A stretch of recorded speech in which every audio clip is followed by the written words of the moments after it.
bring you the playing 11s, starting with our visitors, Hampshire Hawks. Number 27, Ali Orr. Number 15, and the Hawks keeper, Tony Alford. Hello then, and welcome to the Kia Oval for this top-of-the-table clash between Surrey and Hampshire. Hampshire are riding high at the top with 4 wins in 5 so far, while Surrey have gone 3 and 2 so far to sit in joint second. The South Group is bubbling up. We are approaching the business end, and this game has all the glamour and intrigue of a fixture between two of the most successful white ball teams of recent years. We have a plethora of internationals on show, 9 in the Surrey side, and we'll get to those teams in just a moment. But before we get there, here's the toss.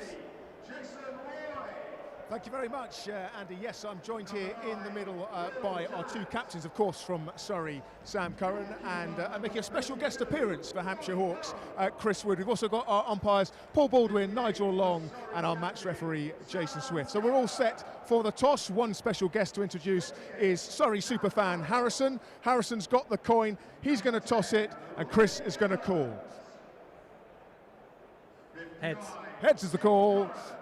And it's come down to tail, so Surrey have won the toss. We'll have a chat with you in a minute, Chris. Well tossed, Harrison. Great job from you. Sam, you have won the toss. What are you going to do? We won the other day bowling, so we're going to bowl again tonight. So I guess just a trend that we're going to try to do tonight. Hope it goes well. A great win against Middlesex midweek after a couple of tricky games. So important when you lose a couple in a row to get back onto winning ways. How happy were you with the performance on Wednesday? Yeah, it was really good. I thought we had a tough couple of games, and we came back and did what we really did do well, and kept it nice and simple. Bowled really well, and then a few of the top order batters batted beautifully. So hopefully something similar this evening. Big game tonight, first versus second, and then of course a little gap before the competition resumes. How important is tonight? Yeah, very important. A very strong group, obviously, and a couple of losses for us, and obviously Hampshire playing really well as well. So fingers crossed tonight we can put a win on the board before the break. Team news? One change tonight. Chris Jordan comes into the side, first game of the season, so that's great news. And unfortunately, Adam Thomas misses out. How big is it having CJ back? Yeah, it's great. He's obviously been battling a little bit of an injury, but he's tracking really well, and hopefully he can hit the ground running tonight. Knowing CJ, he'll be raring to go. Exactly, yeah. Hopefully a couple of nice catches, nice fast bowling, and a couple of sixes. That's what we need. Mouth-watering stuff. Thank you very much, Sam. Chris, we'll have a chat. Chris, welcome. Great to have you here with us. Just explain why you are here out in the middle instead of James Vince. Yeah, unfortunately, Vincey misses out tonight with a slight back issue. So we've got 2 changes. Both him and Tom Press miss out, and Ali Orr and Jake Lehman come in. Just tell us what you would have done if you won the toss. Yeah, we also would have bowled. Short side, one side with the wind going that way. But we've done both things so far this season, and we played some really good cricket. So we've just got to get out there again and do the same. 4 wins on the bounce, 4 out of 5, top of the table. Couldn't be happier as we approach the halfway mark, I imagine. Yeah, absolutely, but we've got to start again this evening. This Surrey team's a very good side, and we don't have the best of records here. But we come here with some confidence, and it's almost a bit of a free hit, and we'll give it everything tonight. Word for Liam Dawson, who's in great form with bat and ball. Yeah, absolutely. He's been unbelievable. Rotated up the order at times this year to bat 4 or 5 in the power play. Got 50 both times, so it's that conundrum now. Does he stay there or does he go back, depending on the situation? I think that's the best thing about this side so far this year. We've been very flexible in what we do. And hence some of the wins we've got so far. Bowling unit doing very well as well, and I think you're second leading wicket taker in the competition, so you must be happy personally with how things are going. Yeah, absolutely. I actually had my worst night against these guys at home, so hopefully something slightly different tonight. But the bowling group as a whole, it's still slightly inexperienced in places, but young Manny Lumsden, 17, is real shining light, and he's been absolutely sensational so far. Great preview. Thank you very much indeed, Chris. Lovely to meet you. So there we go. The news from the middle is that Surrey have won the toss. They're going to bowl. So, Sam Curran wins the toss and, no surprises, chooses to elect to bowl first. 4 of the 5 results that have gone positively in Surrey fixtures this time round have all gone to the team batting. Second only the one, the first game when Surrey defended 212 against Lancashire quite comfortably. So no surprises that Curran decides to get in the dirt first up. Now these teams are interesting. Hampshire, as you can see, Chris Wood skippering this evening because James Vince has a back spasm, we've been told. Yas Rana and Alistair Brown are with me. Nonetheless, even losing the great James Vince. That's still a pretty strong side, yes. Yeah, it's a really strong side, but a couple of changes to it. You'd say that Hampshire's super strength is a battle up. There's that lower middle order, Liam Dawson, Tristan Stubbs, and then Hilton Cartwright, who at 34 has reinvented himself in the last year or so as a destructive lower middle order hitter. But 2 changes in the top 4. Ali Orr comes in, as does Jake Lehman, for not only James Vince but Tom Press too. So Surrey against the Hampshire side, who are top of the table, might sense just a small opportunity today that the visitors are not as strong on paper as they always are. Yeah, Liam Dawson in there at number 5. He's in fine form with the bat. And as Yas says, Hilton Cartwright averaging 121 this year. So he really has reinvented himself as a finisher as well as a hitter. Just out the once across 5 games so far. And in Tristan Stubbs, as you say, Yas, I mean, a potential world star, South African test player already, plays all formats at international level and has settled in very nicely indeed in that middle order. To Surrey then, as I said at the top of the show, 9 internationals, Alistair Brown. Talk me through this, and in particular the return of the talismanic Chris Jordan. Yeah, I think Chris Jordan coming back is a huge presence for Surrey. They've blown hot and cold over the last few weeks, I think, and today is a massive game. Hampshire obviously a heavyweight in this division, and a very good chance of making finals there yet again. But for me, the big games, which are Kent and Hampshire in particular, which so far Surrey have lost, that's really where they need to readdress the balance. And Chris Jordan coming in will be a huge presence there. He bowled brilliantly there, here last year. He's got good pace, and he's someone who I think will really shore up that those first few overs and also at the death. He's probably Surrey's best bowler in the competition last year, and I think when we watched Kent start so well with the new ball last time out, Keith Dudgeon just offers something a little bit different with a bit of extra pace, and as well as Surrey have bowled at times this season, that's something that's been missing, and you'd think that Chris Jordan will be able to give the attack that. It's been a quiet start in white ball cricket this year for Ollie Pope in at first drop, but he came into form this week against Middlesex in a game that Surrey needed to win, having gone back-to-back defeats, and in the end they did it quite comfortably, and he finished 51 not out, Ali. Yeah, I think he's just made a slight adjustment. I've noticed in the last few weeks he's not quite so open. I thought he looked really good in the last few games, and great that he did get that 50. Just a little bit more fluent than he has been. Of course, last year at times he was opening the batting. This year he's coming in at 3, so which is what he's been used to, obviously with England in the test arena. But yeah, he looks almost back to his best, and I thought he looked pretty good, and one of the better players in the Kent game, and obviously played very well against Middlesex in the last few days. So we are imminent here, folks. As you can see, the fireworks in multicoloured fashion. It's Pride Night here at the Kia Oval as well.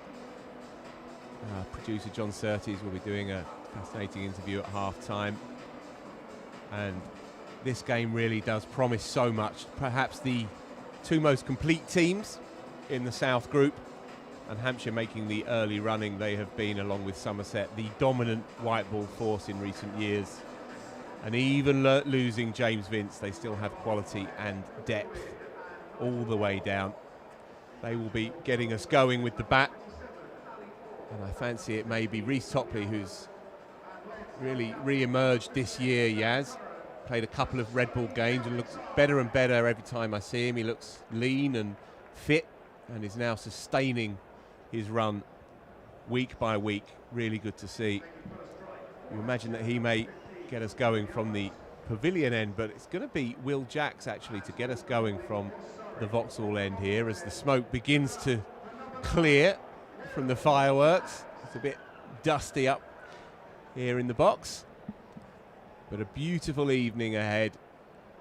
Not too balmy, not too hot.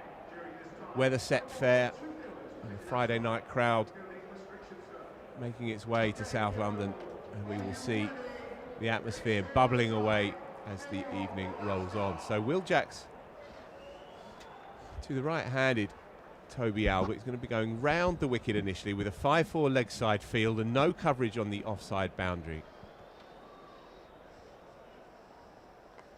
Gives that some air, and just on the half volley, in fact, Chris Jordan would have been interested for a moment. So Will Jacks taking the pressure overs here. Just have a bit of movement behind the bowler's arm, but everything's settling down. And Albert advancing immediately, but Jack's mindful, holding it back. Very little margin for error bowling to this field, right arm round, but he's well experienced now bowling in the opening 6. Storied 20-over cricketer, of course. And that will squeeze itself past Tom Curran and run away for a couple. Might even look to come back for a third. Nope. Couple will do it. And so Hampshire's account is open. Toby Albert with a couple. So right left hand opening pair. As we say, no James Vince, which will be a loss for the neutrals. Glorious player to watch, of course. Just changing the angle now. Will Jacks going over. It's an interesting battle between the two, because you can just feel that he's trying to find deep mid-wicket, just slightly sort of 10 yards to the right of Jason Roy if he can. He's brought Chris Jordan over now on the drive on the offside, so 5-4 offside field now. Airborne, but in the gap. Fortuitous for Toby Albert. Leading edge, but ballooned just past Chris Jordan and just shy of Sean Abbott. So a mini life for the Hampshire opener. And again, field changes for the left-handed Ali Orr coming into the side today. Fine stroke maker.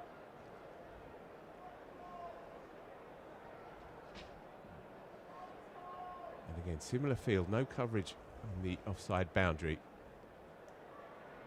Arm ball by Will Jacks, so completes a good, solid first over. What a result for Surrey to have him back in the side, yes. Yeah, with both bat and ball, he's probably made a bigger impact with the ball since returning from the IBL. 4 overs, none for 24 against Middlesex the other day, and he's someone who views himself as a proper all-rounder. You can see why. Brilliant control on that over. Varying his pace, varying the flight as well. And something I think, Ali, you pointed out during the Kent game, obviously the match situation was not in Surrey's favour, but there wasn't a noticeable positive energy about them in the field, and even in that first 6 balls you saw them tinkering. I think there were 3 separate field chases in the first 6 balls. So a nice energetic start from the home side. No, I like that, and Will Jack's very good first over. He almost would think like a batter as well, so he's in the mind of the opener. Movement already, attempting the ramp. Toe ender. Lucky to get away with that. I think that was arrowing in on leg stump. Reece Topley, as predicted, running in hard from the pavilion end. It'll also be very interesting to see if they give Will a second over. I mean, that was a very good first over, but you feel that Albert is trying to line up. He is trying to find the 6, and he's looking at hitting it over Jason Roy if he gets the opportunity. But Will Jack's very clever with his length and his line, and wasn't able to get it. Does he try it again, Toby Albert? More conventional this time. Good start here for Surrey.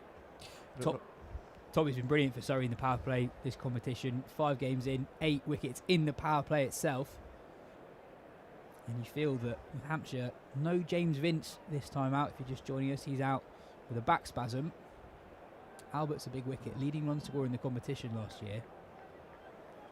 There is the Surrey Pride flag hoisted aloft the pavilion.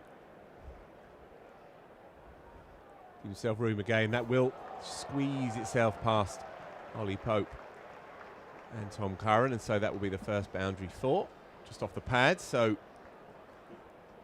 nothing to Albert himself, but no bother at all. So Hampshire away now. But it's been a good, solid start so far by Surrey. They look on it tonight.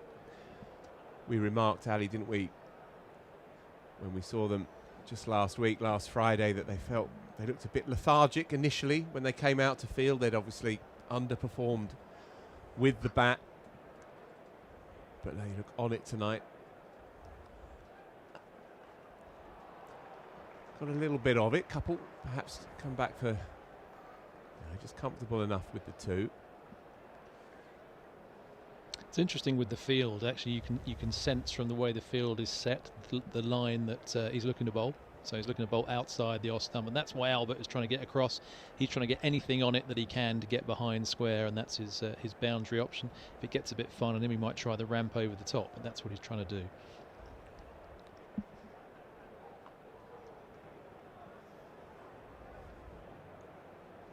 So just 3 off the bat from the first 5 deliveries. Can Topley get out of this over? It's been a good start here.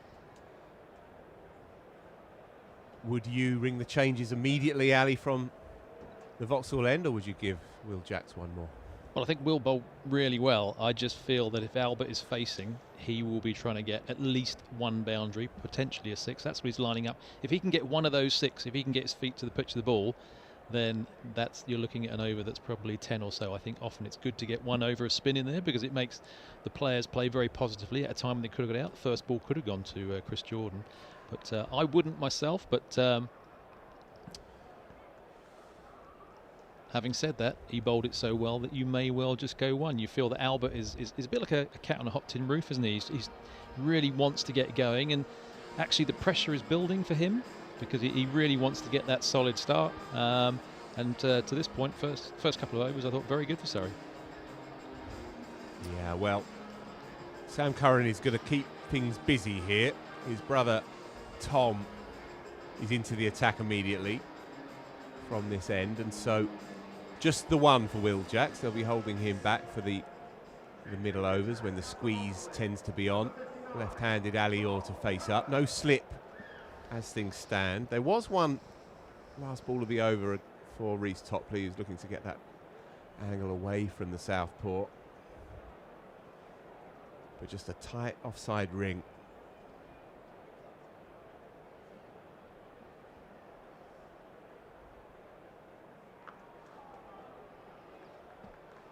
And I like the change-ups as well. I think it's good to keep the batter guessing. You can't actually line up a bowler, and I think that's what a second over of Will Jacks would have produced, even though he bowled very well.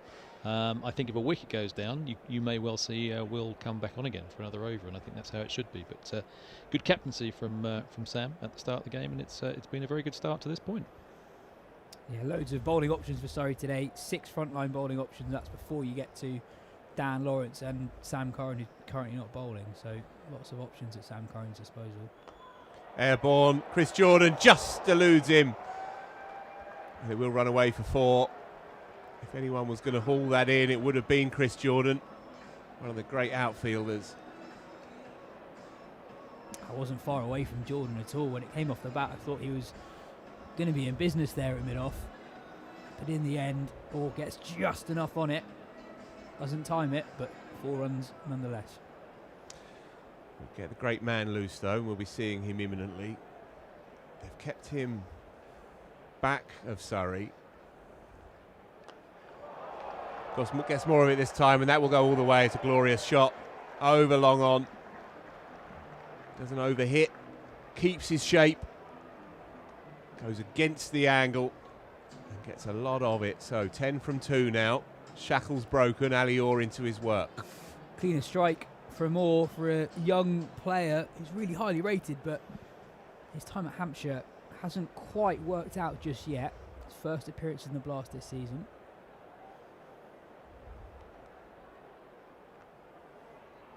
And again, plays that nicely. Slight misfield. We'll come back for a second.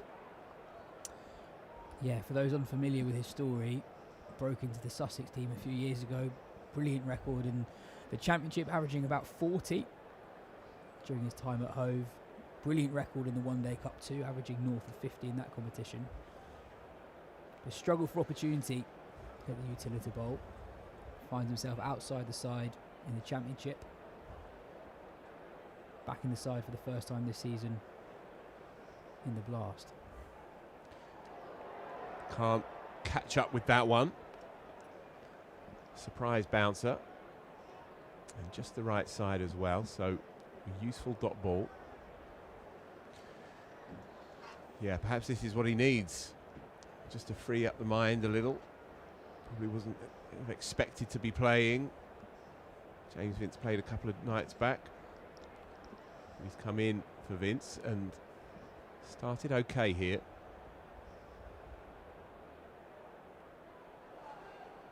Good finish to the over by Tom Curran then, having conceded that 4 and a 6 early on, 12 off it, 23 for no loss after 3, so a quietish start. Two teams just sniffing each other out at the moment. It's interesting for that ball that went down the leg side. You noticed that Ali Orr felt it could be a wide because there was nothing on it. But if you ever look at Nigel Long like that, just don't get your pads in the way because he's not. He remember that. So it was close. Maybe Tom Curran got away with one. It was a little bit leg side, but good to mix it up. Topley to continue.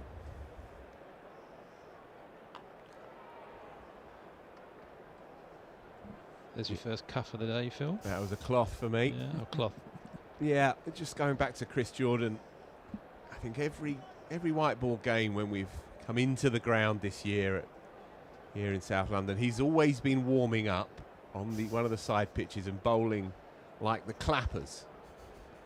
And so I'm really pleased to see him back now in the full regalia. There's a full one and beautifully angled behind square. That will run away for 4. Very canny, clever batting. Errant delivery by Reece Topley, but well engineered behind square into the vacant space. That runs away for a useful boundary. Yeah, smart shot from Albert, who's looked to use his power a few times already. Not quite come off. Full bunger. And he's patient and just uses the pace of the ball to direct it past short third for 4.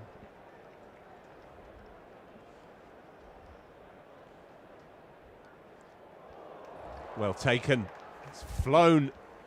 Caught Ollie Pope by surprise, in fact. Up shot's just a dot ball. Albert gave that the kitchen sink. Is there a shot he hasn't played yet? Yeah, he wouldn't say he's timed anything just yet. Slightly hanging in there.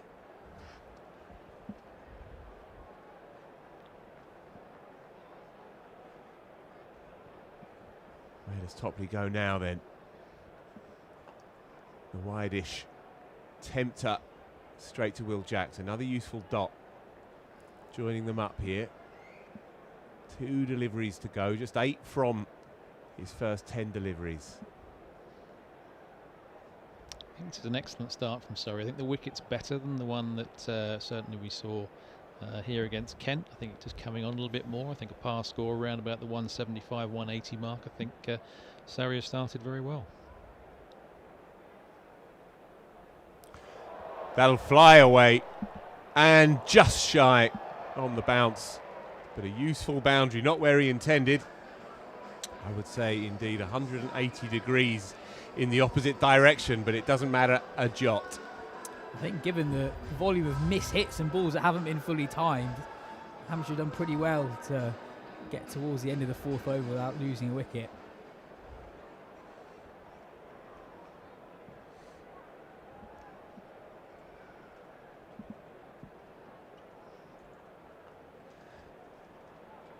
And a quiet single to finish. So 4 gone, 32 for no loss.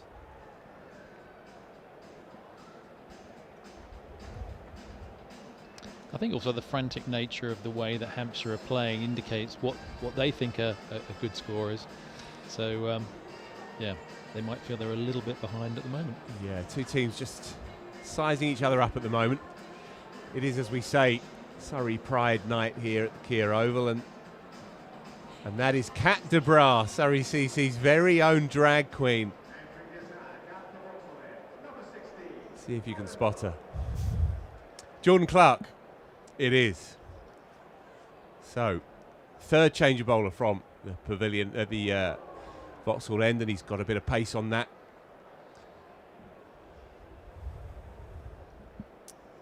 Yeah, good carry through. First up from Jordan Clark.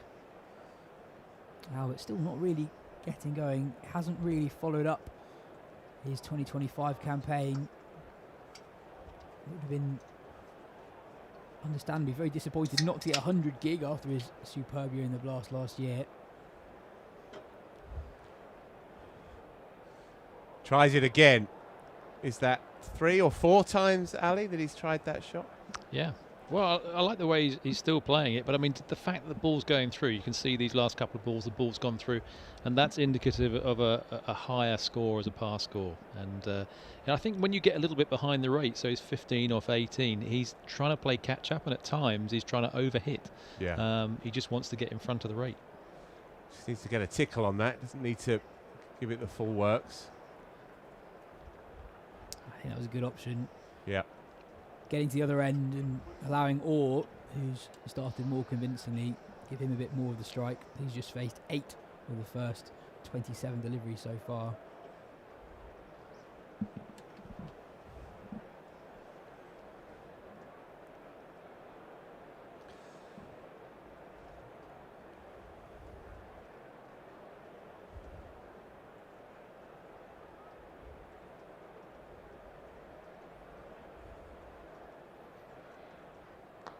Down the ground, Jordan is deep at mid-off, so just a single.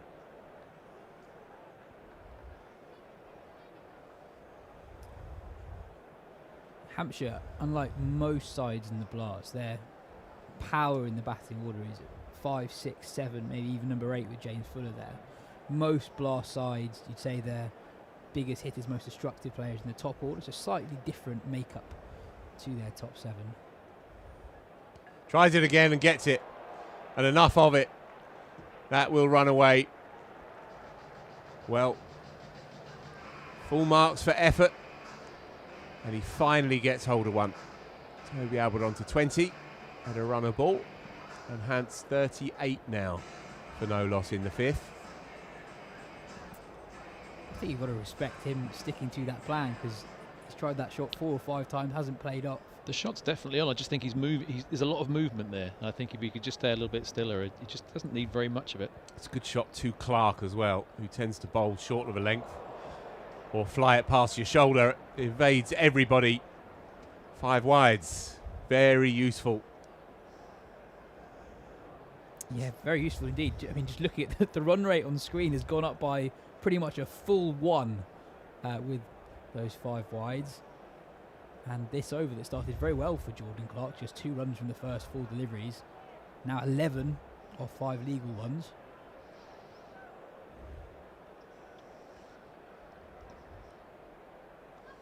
Slower ball.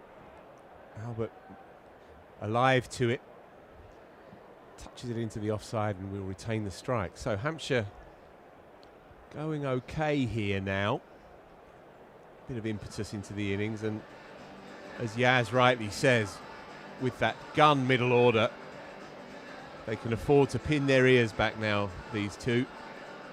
They've negotiated the first quarter of the innings intact, and so they can really start to push on now, knowing that they have the likes of Tristan Stubbs, Hilton Cartwright in the hutch to come.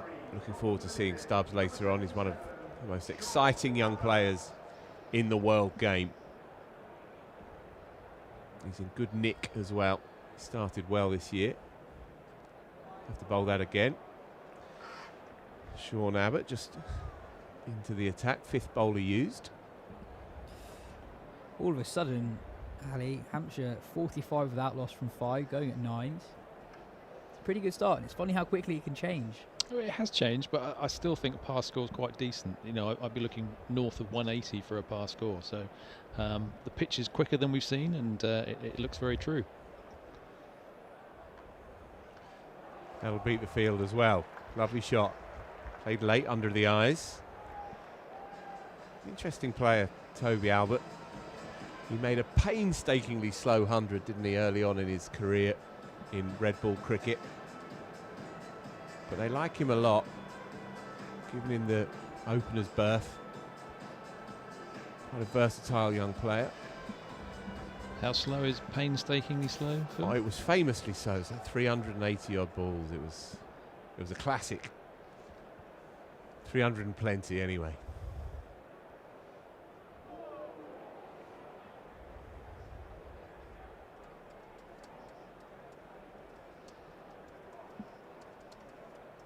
Also, I think the first 5.5 overs, demonstration of how luck comes into it as well. A number of balls that have not been timed but fallen safely. edges that run away for 4.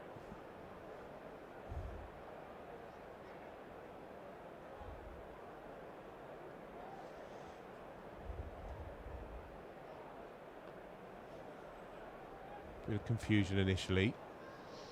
Right decision.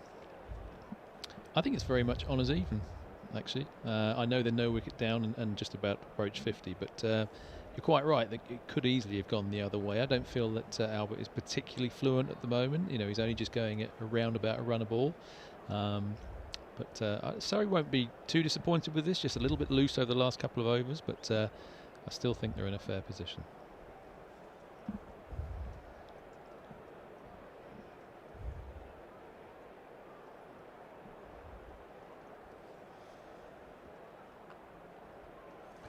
Got to go this time. It's a slight misfield, just a wee fumble.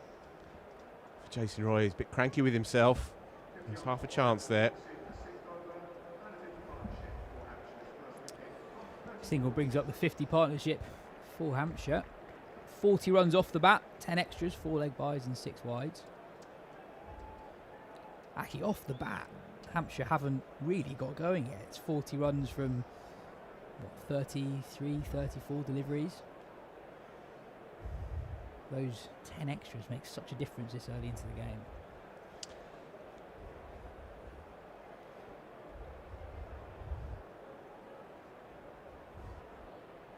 Gives himself room. Sean Abbott follows him, well bowled. I found the game, Alistair. So it was Toby Albert's maiden 100 against Surrey in that strange game back in May 2024 in the Championship, where Surrey had been broadly untouchable for 2 years and lost by an innings and plenty down in Southampton. And Toby Albert, just getting going in his red ball career, made 114 from 305 deliveries to really rub it in after Surrey had lost their way early on. That'll be 4 more. It's a lovely shot, really growing into his innings now. So a decent finish to the opening 6, 55 for no loss. Hampshire have ridden the odd storm here, but I would say they've probably just edged the power play, yes. Yeah, it's 55 without loss. It's been quite a strange power play, as I mentioned, 10 extras in there as well. 44 runs off the last 4 overs. Albert rode his luck early on, but he's growing into his innings. He's attempted that reverse ramp shot a few times. It came off once. Will Jacks back into the attack. Bowling to the left-handed alley, or ended the power play. So 5 fielders now allowed outside the inner circle. Yeah, and they're going to give him that one all day long. That's fine for Surrey. They don't mind that at all. They just don't want to give him any width. Shorter boundary out towards the left-handers offside, out towards the Tennyson School. So again, it's all about the line here for Will Jacks. Don't let these openers free their arms. And again, on the money. He's a very fine one-day bowler.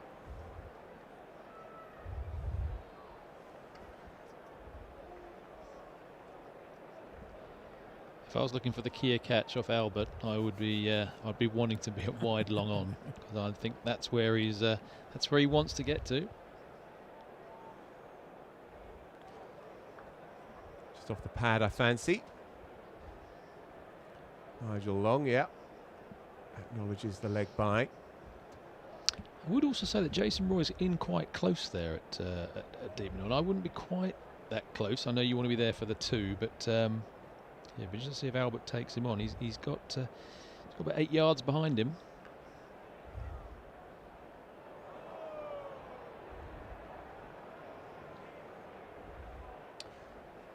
So, a couple into the offside that didn't look on initially.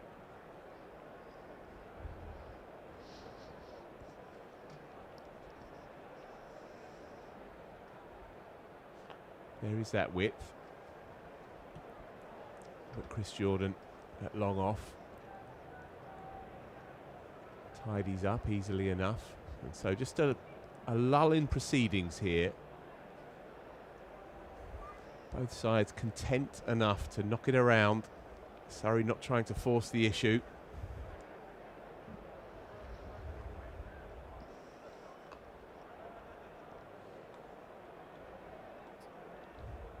So 7 runs off the over. Interesting to see how Hampshire play it from here, because as we've mentioned a couple of times already, they have a lot of batting to come with Dawson, Stubbs, Cartwright and James Fuller carded to bat between 5 and 8. It's a lot of power. Yeah, Joe Weatherly is carded to bat at 3, but I wonder if this partnership does roll on, if we do see Tristan Stubbs moved up. Such a dynamic player.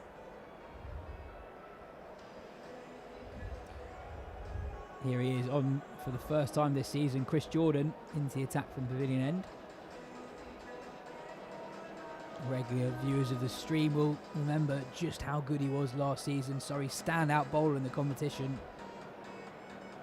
Bowled with real pace. So often associate Jordan in international cricket as someone who specialises at the death, bowling Yorkers, taking pace off the ball.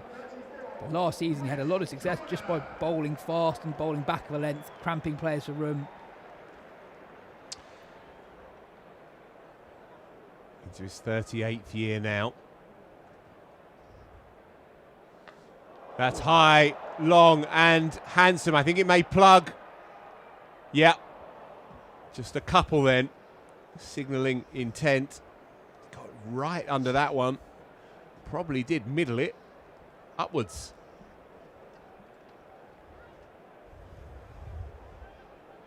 Yeah, we're wondering how Hampshire would play it from here. Clear intent first up from Ali Orr.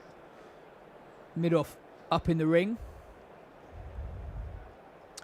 So this is Chris Jordan's 20th year as a professional. Made his debut all the way back in August 2007. Still remember him as a 17-year-old coming off from Dulwich College, bowling with Chris Lewis in the indoor school, which was fun. Yeah, I think he was spied by Bill Athy. That's right. He used to cycle around on his bicycle at Dulwich College. Bill Athy.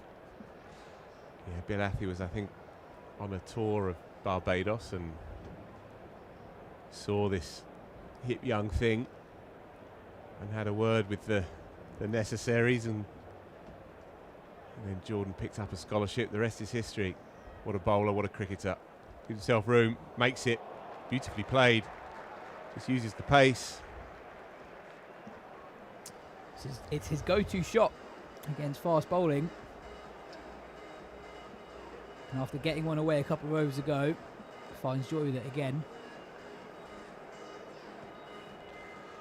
432 games of professional T20 now for Chris Jordan. 446 wickets. Over 2,500 runs. It's an effective shot, that reverse sweep, because of the pace. It's only really going to interest Tom Curran. It's going to go fine.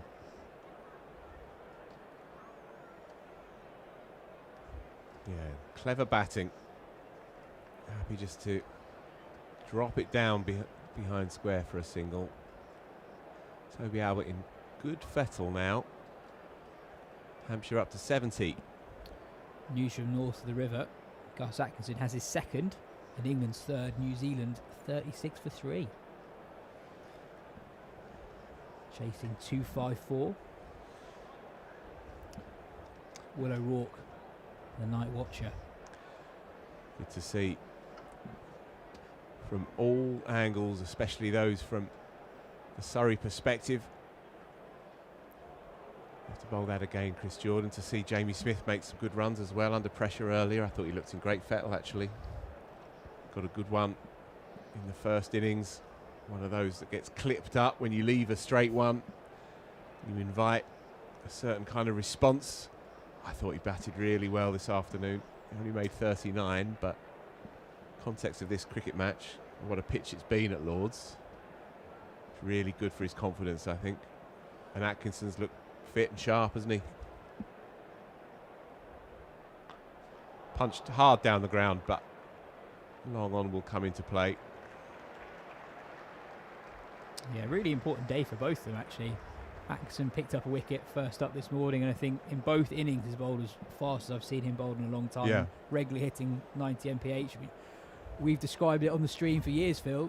He's such a rhythm bowler. He's such a different prospect when he's charging in, hitting 88 to 90 compared to when he's in the low 80s. And Jamie Smith, it's only a score in the 30s, but he felt like the game situation suited him on a pitch like that, which gave him a bit of a licence to be aggressive.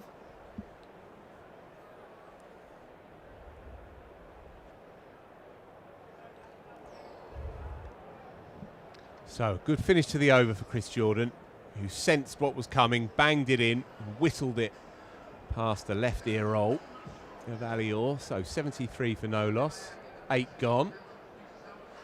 I don't know how much you caught this afternoon, Ali, from Lords, but even though it was only a 39 for Jamie Smith, I think in the context of where he's at, considering the match situation, I think that's quite a significant knock for him, really, and hopefully he can now push on through the international summer.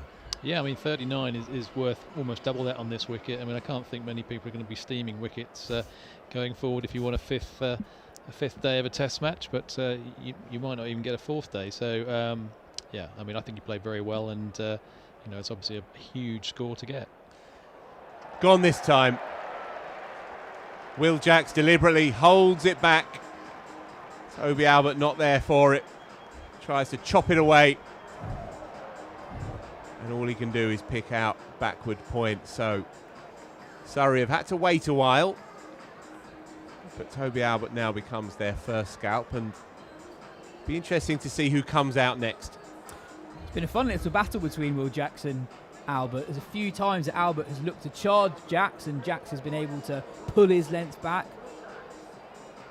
making sure that Albert can't quite get to the pitch of the ball. Albert charges him again, doesn't get to the pitch of the ball, and provides a simple catch, and Surrey are up and running.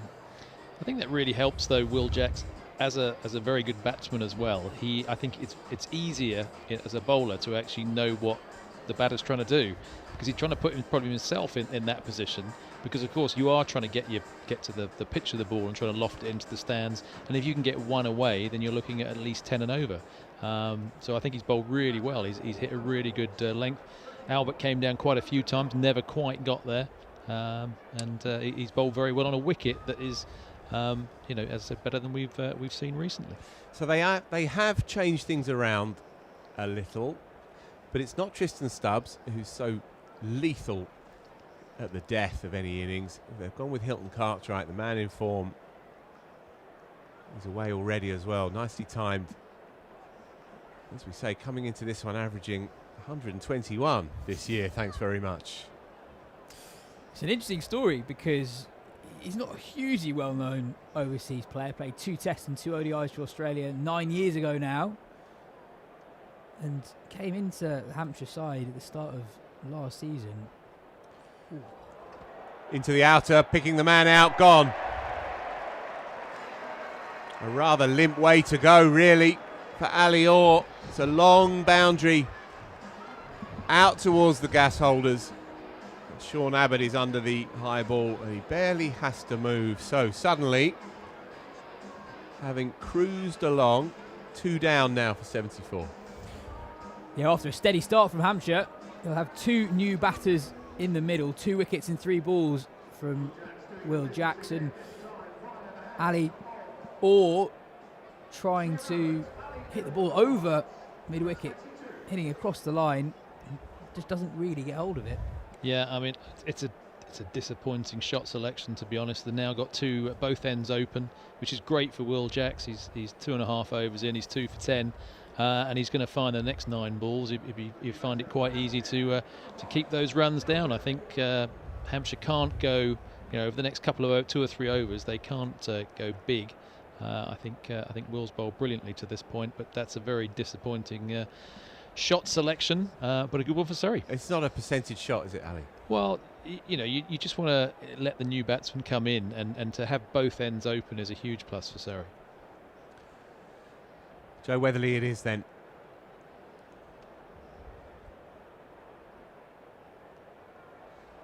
So I imagine these 2 will just have to consolidate for a short time here. It's a different role for Cartwright. So he's really excelled batting at 6 or 7 really, and it's his strike rate as much of his average recently, averaging 40 odd in English cricket since the player miss second ball from Jacks. So yeah, averaging north of 40 for Hampshire and the Southern Brave since coming to English cricket again last season, but striking at 186. So really destructive player.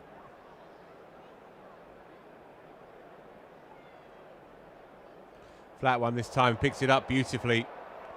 That will evade Jordan Clark and land just one bounce shy.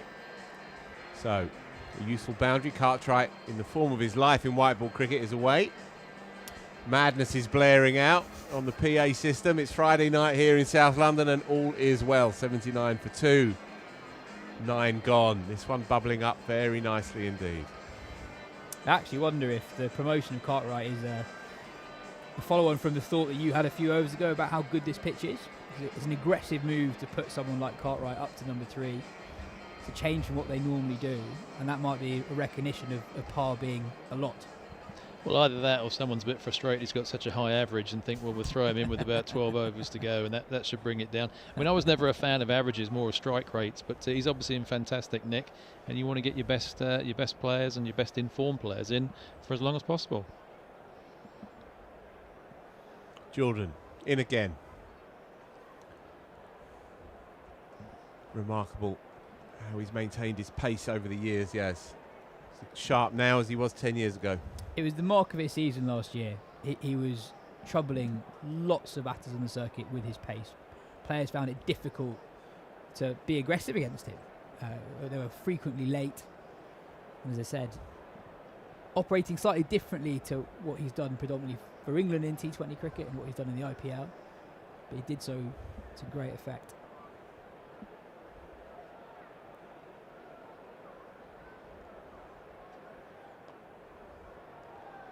And it was the Kent game here last year, wasn't it, that he just bowled with exceptional pace and speed. And I know he won that game with the bat off the last ball of the game off Matt Parkinson, I think. But yeah, it was his bowling that was probably the best I've seen him bowl in many a year. He's bowling with really good pace, hitting quality batsmen and hurrying them all.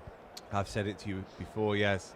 I don't know why he hasn't played more for England in the last 2 or 3 years. Seen England struggle at times in T20 cricket, especially with the ball. I don't think there's anybody better. Pushed into the offside and timed quite nicely. It will run away. 4-4. So just a push by Joe Weatherly, but a very welcome boundary. So these two getting into their work now. Yeah, you'd say at 37. I mean, the moment has gone now. Probably gone, but yeah, I understand. But two years ago, he was the most effective Surrey seamer, I think, out there, and bowling at great pace with all of those years of experience. And England were looking for a bowler in those middle overs to make a difference. I couldn't understand why he was overlooked. Still, all that's water under the bridge.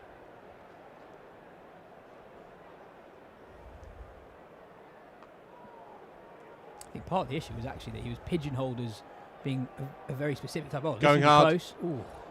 He begins the dive about 7 yards out.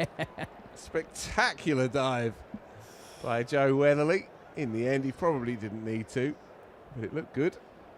I think your point about him being a really effective middle overs bowler is bang on. I think he almost got pigeonholed as a death bowler. But at his best, he's so much more than that. We saw that last summer.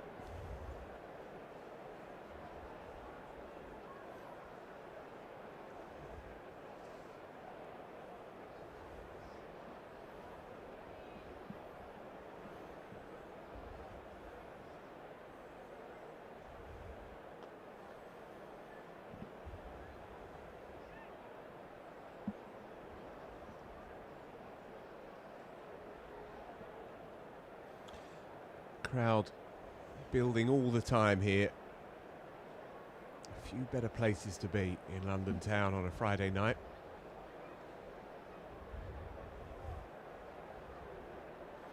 And a lot riding on this game in the South Group. Essex are coming into form as well, and Surrey need to get a result here. It was just there to hit, and again, familiar shot throughout the day. The right hand is just using the pace and just angling it behind square. So a useful boundary. 2 from the over. 92 for 2, 10 gone, halfway point. Honours even, Ali? I'd say Surrey are slightly ahead. Genuinely think that. I think the 2 wickets going down so quickly, it mean that Hampshire will have to sort of just rebuild a little bit. Yeah, I like where Surrey are. They've given a little bit away, but I think it's a good wicket. And I think anything 180, 190 is certainly chaseable. Jacks to complete his spell. 2 for 15 from 3 overs so far. Double strike in his last over.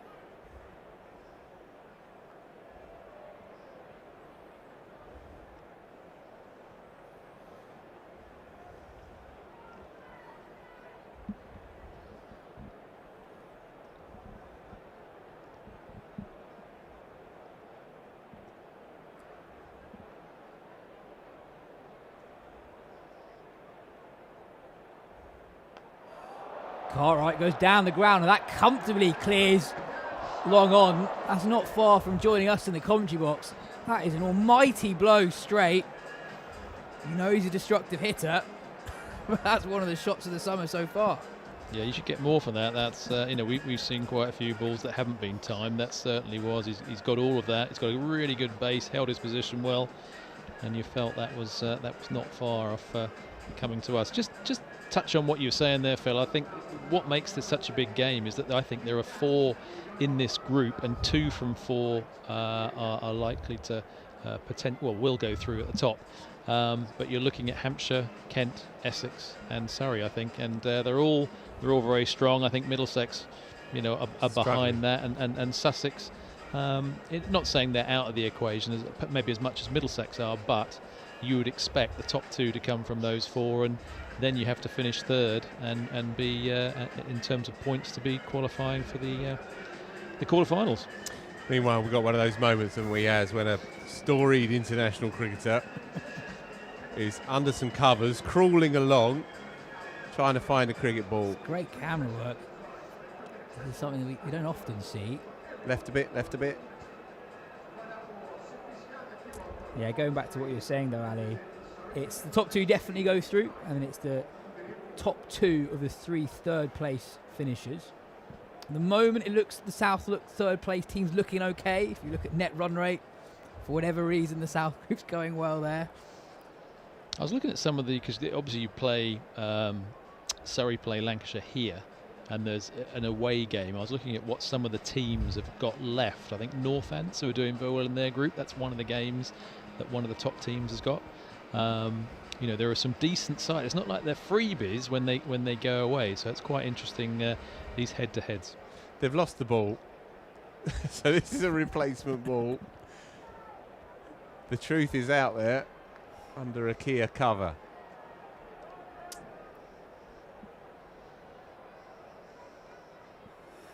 Knocked into the leg side, and they'll get 2. Really good running. I think everyone was involved there. We had the pyro man getting stuck in as well. That 2 brings up the Hampshire 100, 101 for 2 halfway through the 11th. I think they found it, or they found a ball. So what's the protocol here? Now they're using another ball. Can they go back to the original? I mean, on a Sunday afternoon, you go back to the original, don't you? We found it's in a bush. There's that brilliant photo of Jimmy Anderson, right? From a couple of weeks ago. Here it comes. So we have the ball. Yep. We're about to find out. Someone's asking Jason Roy the question. He's asking. Judging by how far it went, maybe they don't want it back if it's a hard ball. But I think that's exactly what's going through Jason Roy's mind at the moment. Will Jacks shows the umpire. Umpire Nigel Long inspects the 2 balls. Oh, that's it's a round arm. It's a good arm response, isn't it? Yeah.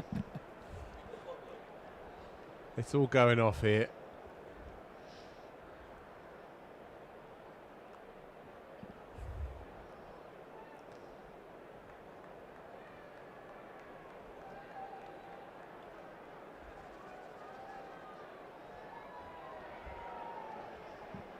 That ball's ended up in the stands. Jason Roy tossing it to the first row. Bit of air, but Jacks will have to bowl that one again.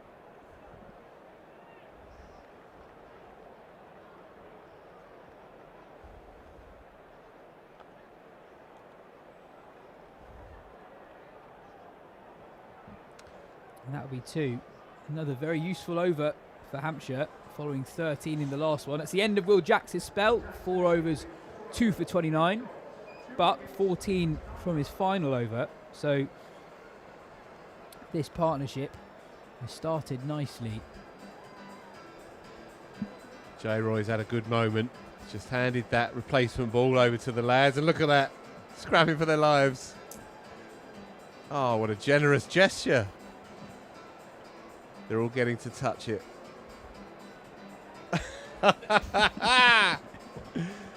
And smother it. Fabulous stuff. Good on you, Jay Roy. Sean Abbott's back into the attack from the pavilion end, replacing Chris Jordan. He bowled a couple of overs. 11 from Abbott's solitary over so far.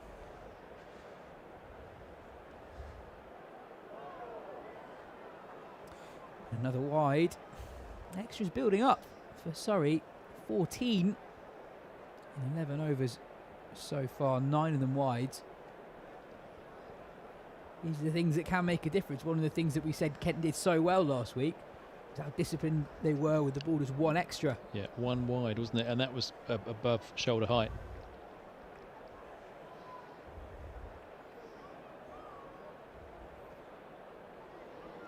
And not only that, it puts you a little bit under pressure for the cut-off time.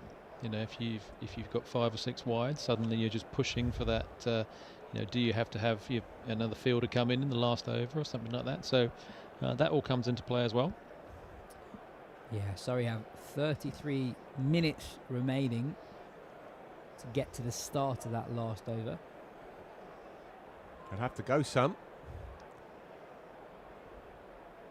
Short, pulled hard, but straight to the fielder at deep mid-wicket. So just 1 run. The punishment is that you have to have an extra fielder in the ring, so you have less boundary protection than you'd otherwise want. Hampshire going well here. 108 for 2 after 11.2. Run rate 9.53 runs and over. With loads of batting to come. Tristan Stubbs, Liam Dawson. This is a good start from Abbott in his second over.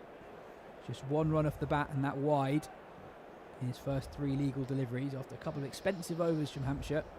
It's good stuff from the Aussie overseas. Yeah, and he's bowling again back of a length. When Toby Albert was in, he was looking to shovel that back of the length delivery against the seamers behind square on the offside. Haven't seen anything like that yet from Cartwright. There you go, though. Oh, bang on cue. Shot.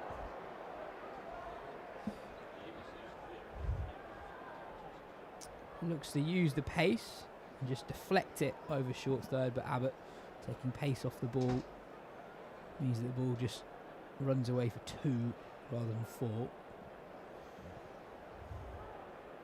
Just a bit effortless, isn't he? I mean, I always remember Carl Hooper was a player that you'd have who would get to 30 in hardly any balls, and you wouldn't even notice it. And I think Cartwright very similar in terms of 23 off 11, but I tell you what, as that runs away for 4 more, he will take that comparison, Alistair Brown, to be compared to Cool Carl. He was a little lucky there with the Chinese Cup, but I know what you mean, though. My point being, when I always found Carl Hooper was just someone who just nudge here, nudge there, and then suddenly you'd look up and he had 30 when you thought you had about 15. He was just an effortless player, and I think you rightly said about Cartwright's form being so impressive going into this game. But he looks like a player in form. He's not overhitting. There's nothing hurried about him. Looks good.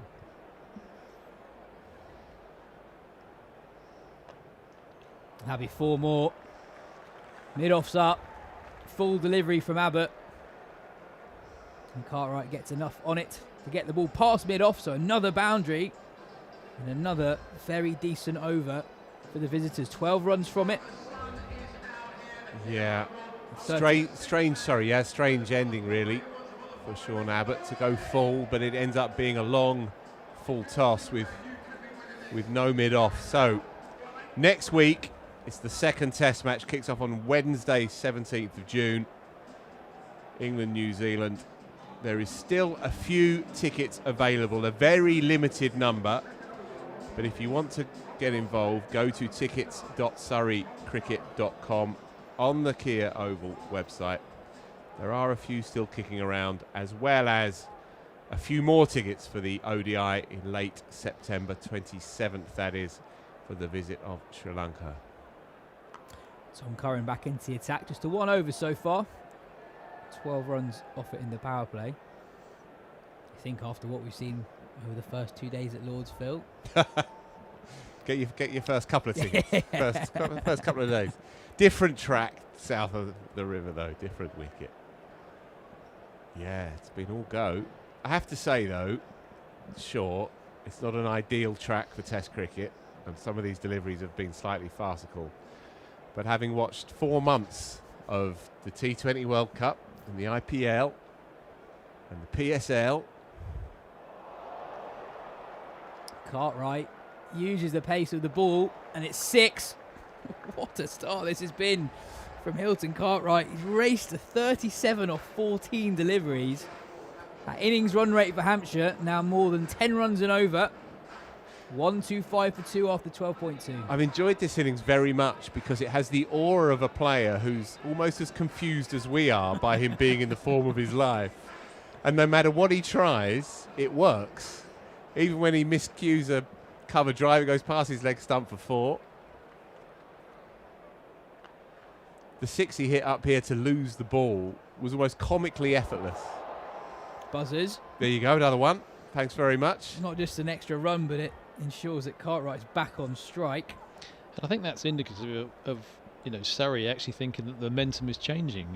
Laurie Evans then throwing at the stumps, being for the extra overthrow. They feel they need a wicket because the momentum is certainly going Hampshire's way, and Cartwright's playing a blinder here. Cool Cartwright. Talking of Carl Hooper, Brian Lara played with him, of course, when they were young lads, and he said he was the best player he ever saw. He says the best, bar none. Pulled hard again from Cartwright, but this time straight to the fielder, deep back with square leg. It was a direct hit from Laurie Evans. I think he was the best player ever that didn't wear a thigh pad. Yeah. I don't know how he got away with that, but he was that good that he did. Yeah, only wore a helmet in the last couple of years of his time as well. He was also the best player of sack lane. Really? Yeah. Ah, interesting. Yeah. Bar none.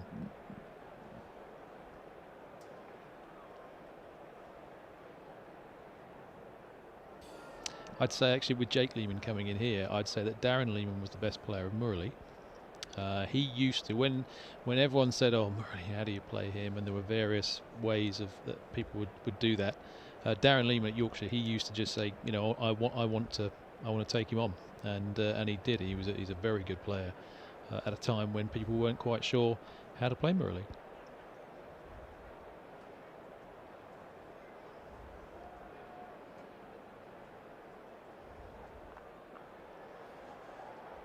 Pulled into the gap. They want 2, and they'll get there reasonably comfortably. So 12 runs off that over as well. Runs coming thick and fast for Hampshire. It's the 4th over in a row that's been worth more than 12 or more runs taken in the over. Innings run rate exactly 10 after 13. Ali, you said par was around about 180 or above earlier in the day. Would you revise that estimate? I don't think I would revise that as par. I think that is par. I think Hampshire will score above par.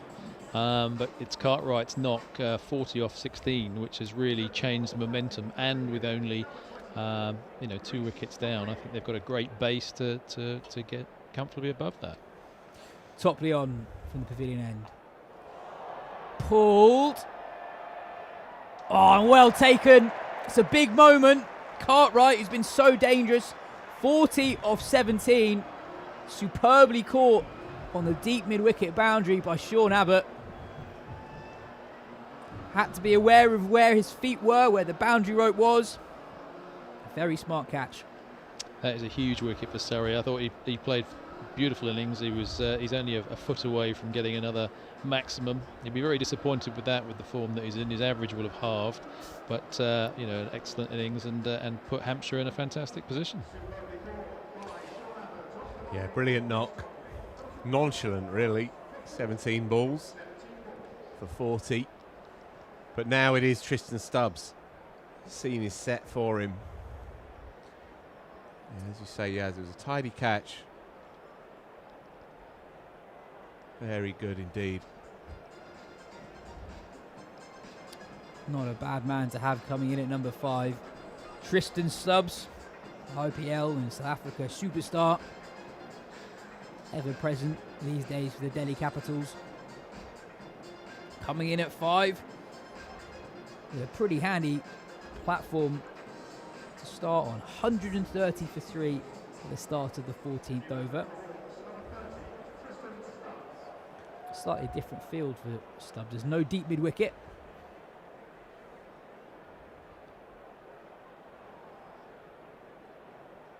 Deep third and deep fine leg are back. That's how you do it. Yeah, I watched him earlier. He was shadow batting on the crease, and he was playing all manner of ramps, reverses, flips over the shoulder, and he was effectively playing his whole innings out. It was good to watch. He's already 40 odd not out. This is going to help Surrey's attempt to get to the final over before the cut-off time. Bit of confusion about who isn't in the ring. Oh, what a shot that is from Joe Weatherly. Down on one knee. Whew. And swatted 10, 15 rows back. Yeah, okay. Everyone's fine. But for a moment, that looked touch and go for the top row out there. Because that was hit flat and as hard out the screws as you can possibly hit a cricket ball. Yeah, there's no dramas, but for a moment, that was heading head height to the chap in the back row just enjoying a beer. To be honest, if you're going to get £1,000 for a Kia catch, that's not the one you want. No, no. That was a shot. What a shot that was. Yeah. It's the sort of shot that we've seen Dan Lawrence play on occasion in the Blast. I was showing my age. I was thinking Malachi Loy sweeping the quicks off his nose back in the good old days. Swept Brett Lee for 6 in an ODI. Nearly chopped on. Surprised you described 2006-07 as the good old days, Phil. Well, it was my early years in this job, yes. Before I got jaded working with you. To be fair, I played with Mal over the last couple of years. The player. PCA, he doesn't sweep too many seams these days. Right, but, I can imagine. He's a good lad.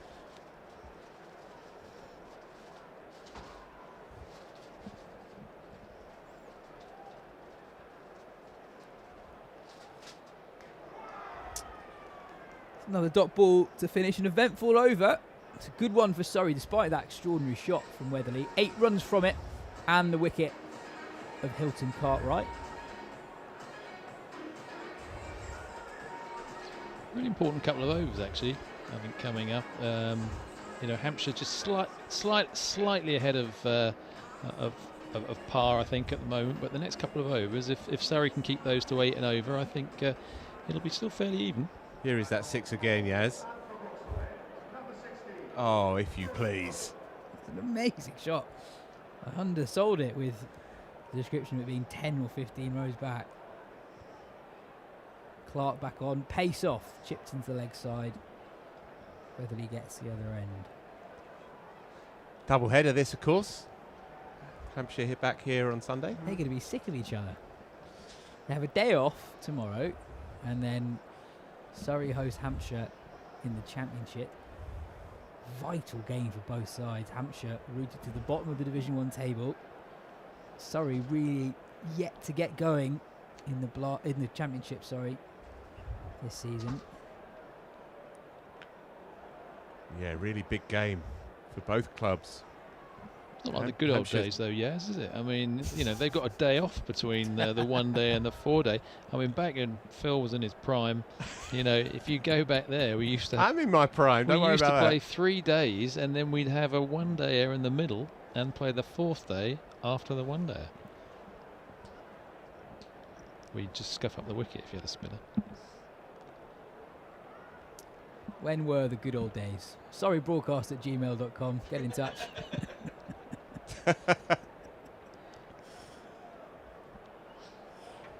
Quietly, good start from Jordan Clark, backing up Reece Topley's work at the other end. Just 3 singles to start this spell.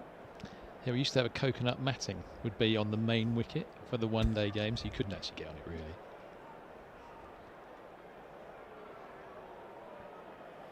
So you're talking about Stubbs' shadow batting, Phil. Was this in the repertoire? 2 off 5? No, it wasn't actually. No, he was batting much more fluently when there wasn't a ball coming down at him. Nifty footwork by Jordan Clark there. Did you catch that? Yeah. Very tidy.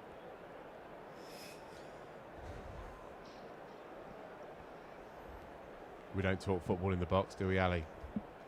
We can do, Phil. Okay. I was actually thinking about players that, you know, we had some very interesting warm-ups because we used to have football. Nowadays it's all quite nice and there's no but we used to have some fairly full-on football between the teams, which were quite spicy at times. Who's the worst footballer on the Surrey staff? The worst? Don't care about the best. Oh, I don't know about the worst. I've got an idea who the worst is, but he's... Pulled, top edge, 4-6. I think you're being a bit harsh there, Yas. I think he's helped that along and put it exactly where he wants. Glorious shot for me. We'll see. Ali will put us right. Yeah, he's just helped that on. Knows exactly what he's doing. What a shot. I think that's gone slightly finer than what he was trying to do, but I accept your point. Down in the crowd for a slightly easier catch than the one from sweep last over.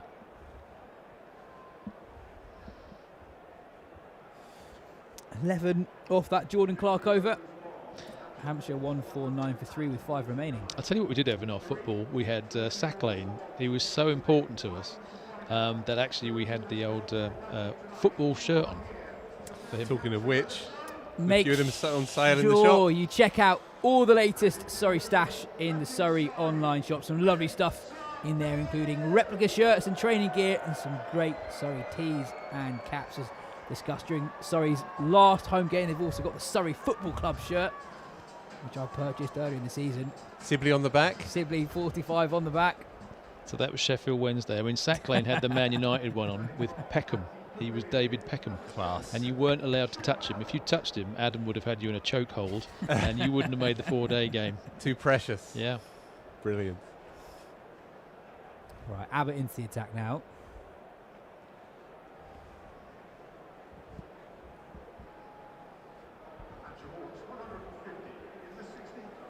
That single brings up the 150. 5 overs left. I mean, they'll be looking at 200. I think it was a fair score. I think we'll be about 10 to 15 over par. Yeah, we can see sometimes how quickly games can change in this phase of the game. We go back to that first game of the season here, Surrey versus Lancashire. We didn't think Surrey were getting more than 185 in the end because of that late Tom Curran flourish to get to 213. It's a totally different game. Oh. Beats mid off. Should be 2. Little sand wedge. Yes, peculiar shot. Quite effective.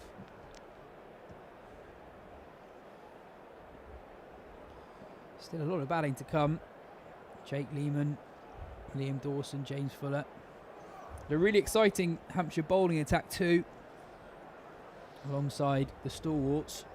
Yeah, looking forward to seeing Manny Lumsden later on. Just 17 years old, properly fast. And also Scott Curry, who's almost the seam bowling king of the blast at the moment. Prolific wicket taker. alongside their skipper for the day, Chris Wood, James Fuller, who's seen it all before, and of course Liam Dawson. It's going to be a really good test for Surrey, this, under lights, trying to haul in what's going to be a challenging target.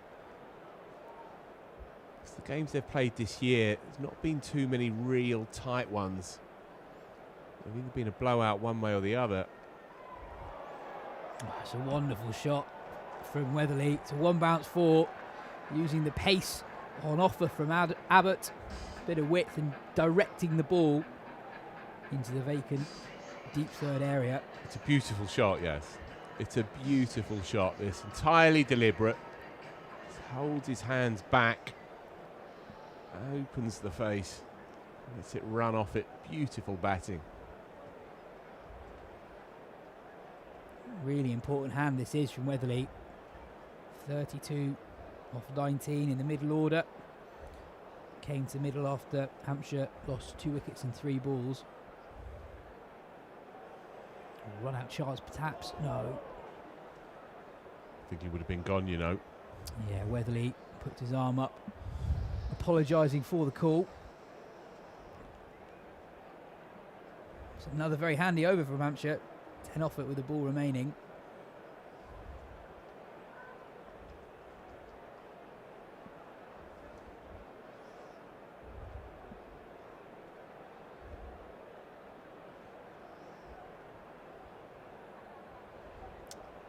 Off it, the ball remaining. Something, Ali, that we've literally not mentioned once so far today, but we almost always mention all the time.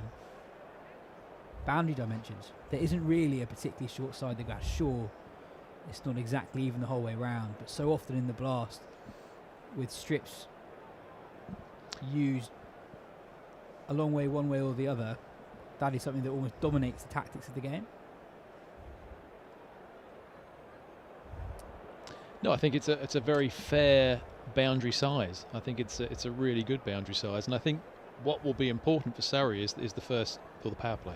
I think if they were to lose 3 overs and 3 wickets in the power play, it then becomes a real hard chase. But if they can have a good power play, they've played very well at times this year, but they've lost wickets, which has broken that down a bit. But yeah, it's a good sized boundary, but it does mean at the same time that you can pick up 2s.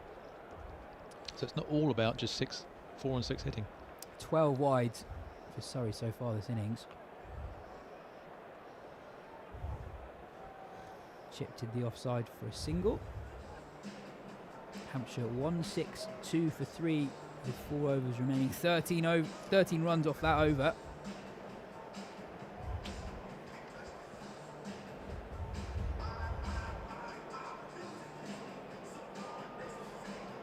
Stubbs just simmering at the moment. Just 10 off 9. Yet to really find his rhythm out there in the middle. But I think it's those boundary sizes that you talk about, Yas. That's what stops there being a sort of a 20 over, unless someone doesn't bowl particularly well. It's when you take sort of 5 yards off that, and then that becomes sort of far more hittable, so the batsman doesn't try and overhit, and hence times the ball better into those gaps and certainly into the crowd. But yeah, it's also the fact that the wicket is a good wicket. It's still become very good paced wicket, and that's why it's good for batting, and that's why the pass score's higher than it has been probably for previous games this season. Jordan back into the attack from the Vauxhall end. Pulled hard by Stubbs. Into the gap for 4. Slight misfield by Dan Lawrence. Yeah, deep mid-wicket boundary. Frustrated there, yes, because he made the ground really, really well, and then it just kicked off those pitches. Took another bounce. Might have even landed on the seam, because it did seem to just take a little bit extra impetus, and Lawrence couldn't quite pull it in. Just to give him a little bit of credit there, those wickets are difficult. Ah, for sure. You don't know how it's going to come off there. On the outfield, you see it's bare there. It probably didn't bounce as much as he thought, and that's the difference. It's horrible fielding on that bit there, to be honest with you. Just a little bit dry on the rest of the square.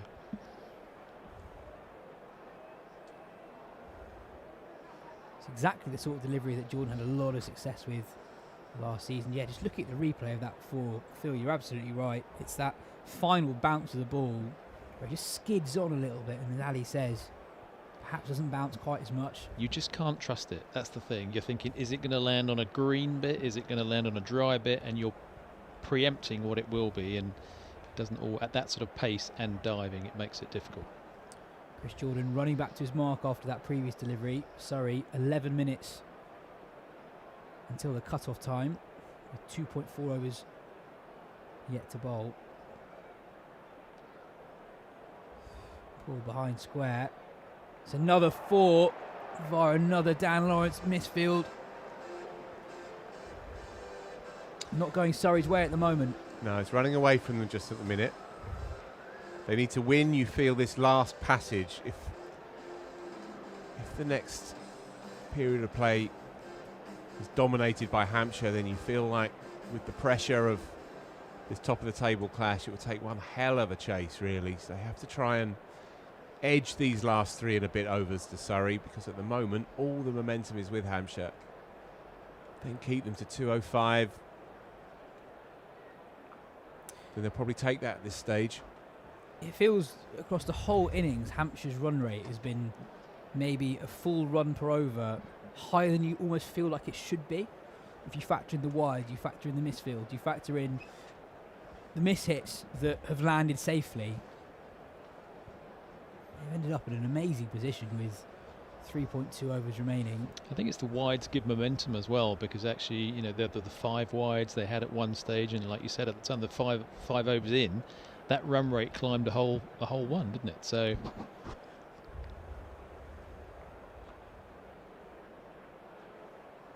and even for individual knocks, Tristan Stubbs struggling to get going. There was that 6 a couple of overs ago, but other than that, struggle for rhythm.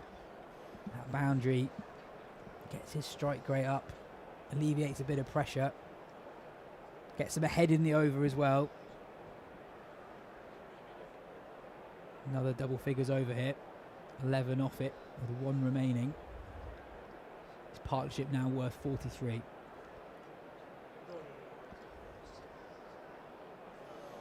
Yeah, good finish though. Needed that. So big 3 coming up here. yeah, I'd be looking at 205 as a rough score, I think. And to be honest with you, I don't think Surrey need to panic. You don't need to come out and think, oh, they're not miles behind. They're probably 205. They're probably 20 above par. But that's easily achievable on this. I think it's a case of, you know, what Hampshire have done well is just bat without being, you know, a bit frantic at the start, trying to score too many. And then you saw Cartwright and Weatherly have sort of come in. They haven't overhit. So the pace is in the wicket. You're just got to use that pace. But you know, Hampshire just marginally ahead at the moment. Topley on for his final over. Impressive so far. 1 for 21 from his 3. Weatherly attempts that shot again. It's another 6. Given 4. Oh. Well, you might want to look at that again, umpire. Yeah. That's gone all the way. It's very, very difficult for the umpires to call accurately from as far as where they are, but it's a shame that with the technology that we have available now. You can see actually there's those in the crowd as well, all signalling 6 for those that. I mean, I thought it did clear by a good yard. Yeah, I don't think it was that close. It is a shame that with the technology we have available and how quickly we can check that the correct decision is not landed on. Just hope that isn't important come the final analysis in an hour and a half time. Yeah, it's interesting. There's someone in the crowd down there signalling 6, and it did feel as if, I'm not trying to do Surrey out a couple of runs. I mean, that was my first impression. No, it's something. Is there the capacity to add the runs on retrospectively at half time? I'm not sure. We'll try and get the answer for you guys at home. Common sense would suggest that you should be able to if the umpires can see the footage. That's gone nowhere, but they're able to steal a single. Good early call from Weatherly at the non-striker's end. Alert to the opportunity. But it's something, I feel we've done this competition for 3 or 4 years now. One of those happens basically every season. And with the technology that we have now, you wonder if we're able to get to the correct decision. But anyway, Topley to continue. Gone. Slapped straight to mid-off. And it brings the end to a really excellent innings from Joe Weatherly. 43 of 26. Came to the crease when Hampshire lost 2 wickets and 3 balls. He's done a superb job for his team. 180 for 4. Topley has a second. Yeah, I think it's really well bowled. It's a proper block hole delivery, and Weatherly's trying to engineer something through the offside. All he can do is toe it up to mid-off. Very useful and timely wicket. Topley's been good again today. Not just that though, Phil. I think those two came in. Cartwright and Weatherly came in when 2 wickets went down inside 3 balls, so they had to rebuild a bit. And for them both to score at the strike rates that they have and build from that base was really quite impressive. Yeah, they're playing good, confident cricket at Hampshire. That's why perhaps, Yas, it feels like there's more on the board than it looks, because they haven't panicked at any point. There's not been any cause really to play desperate cricket. Well, these are 14 big balls. Yeah. If Surrey can keep it to maybe 20, I think they'll have done quite well. Liam Dawson, the new man in the middle. The star with the bat in the reverse fixture. He's up and running straight away. Just one. Yeah, he scored 75 not out of just 44 deliveries as Hampshire hauled down 175 with 5 deliveries remaining. Probably Surrey's closest fixture of the season so far. And the wicket just shows how easy it is to strike the ball. I know Dawson played very well against Surrey last week, but his first ball timed it beautifully. Well, he's in great form. Made 52 as well in their most recent game against Sussex, and picked up a 3-foot. End of the over, and a good one from Topley. Just 8 runs from it. Hampshire 182 for 4.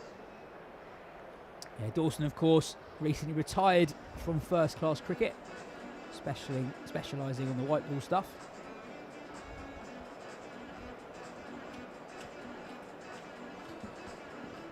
Tom Curran back into the attack. His first 2 overs conceded 24. Tristan Stubbs on strike.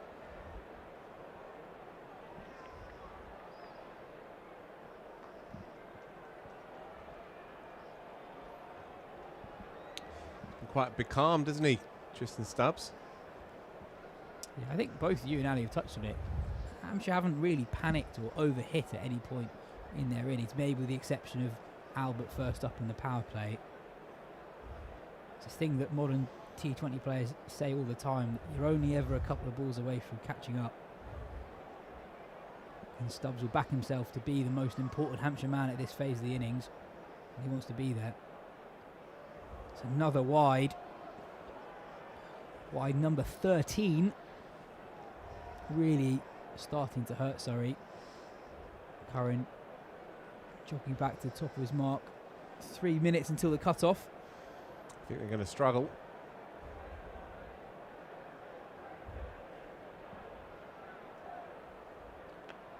Full toss. Doesn't time it, Dawson. So just a single.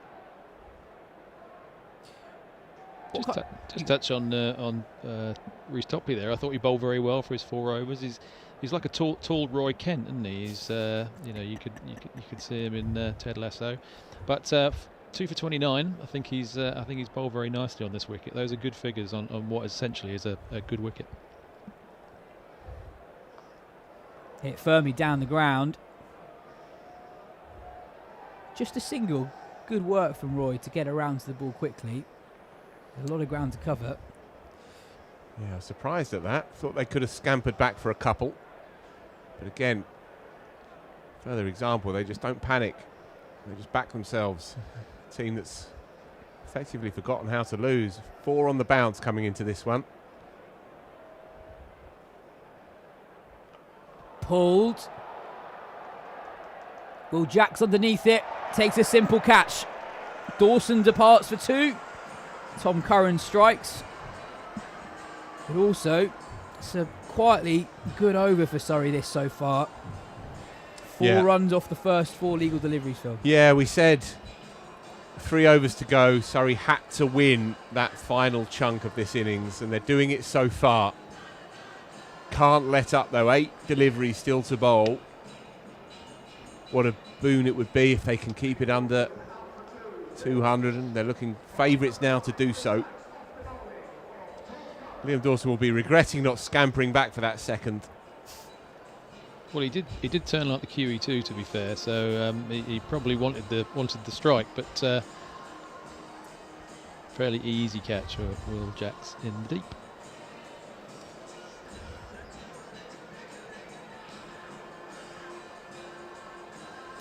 So Hampshire 186 for 5 with 8 deliveries remaining in their innings. With the likelihood of an extra fielder having to be in the circle for the last over if they don't hit the cut-off. Yeah, they're right on it now, so yeah, they will be slightly hamstrung going into the last. James Fuller, the new man in, bludgeoned to long off for a single. It's a strong bludgeon though, wasn't it? I mean, that was a strong man's shot. Yeah, he hits a hard ball, doesn't he, this Fuller? Very useful player to come in at number 7. He's calling the extra man up, Nigel Long. Yep. Yeah, well spotted, Ali. Surrey defeated by the cut-off time, so for the final 7 deliveries of the innings, they'll need to have an extra man in the inner circle. So just 4 fielders on the boundary, 3 on the leg side, the other at deep point. 4 runs, brilliant shot from Tristan Stubbs, gets on top of the bounce. I'd say that's actually shot on the day. I know it's not a 6, and there've been harder hit shots, but that is not an easy shot to play. He's on his tiptoes. He's controlled that really well. Yep, took the words out of my mouth, Ali Brown. I agree with you. What a shot that was. Touch of real class. To get it to the right hand of cover, extra cover. Brilliant. With that shot, he moves on to 24 off 17. Ali, we're 6 balls away from the end of the Hampshire innings. From a bowler's point of view, what is it the sort of pitch for? What sort of balls do you think a bowling attack, seamers specifically, can have success with in this pitch and in this playing area? I think when you've got a particularly good wicket, you want to have a good Yorker in you. I know a lot of people, it's different nowadays because people say, well, people will ramp that, but then you need to mix it up. You need to bowl your slower ball deliveries as well. Never be predictable would be my... 4 more to Hampshire. It's not where Fuller intended to hit the ball, but he won't mind. I'll tell you where you don't want to bowl, wide. And I think that's what Kent did very well when they came here. They didn't bowl any width, and I think that's the difference today. Surrey are paying the penalty for actually having the extra man up because they bowled too many wides. And if you give any width, then of course those edges can fly. Music's been sensational this evening, I have to say. Madness, Proclaimers, ABBA. DJ's on fire. Whoa, that's big. That's gone very, very high. How far has it gone? Oh. Just far enough. Sam Curran moved a long way round to get to the ball. Wasn't quite able to keep it in. The umpire's asking, is that 4 or 6? This time they get the decision right. They can't give another 4 when it was 6. I mean, it's over the rope. I mean, I think when that went up, as a fielder, you're thinking, please not me. But yeah, it's just feeling for where the rope is as well. Very difficult chance. That 6 brings up the Hampshire 200. 201 for 5 with 4 balls remaining. A reminder that there's an extra fielder in the ring because Surrey missed the cut-off time. Fired in full and straight. 4 more. What a hand this is from James Fuller. Not a lot wrong with that delivery, but with 2 fielders up in the ring behind square on the leg side, as long as that ball went past one of them, that was always going to go racing away for 4. Nicely timed. I mean, you can't really defend that. He's not far off a good ball, but the Yorker's turned into a length ball and he's clipped that through the leg side with no protection.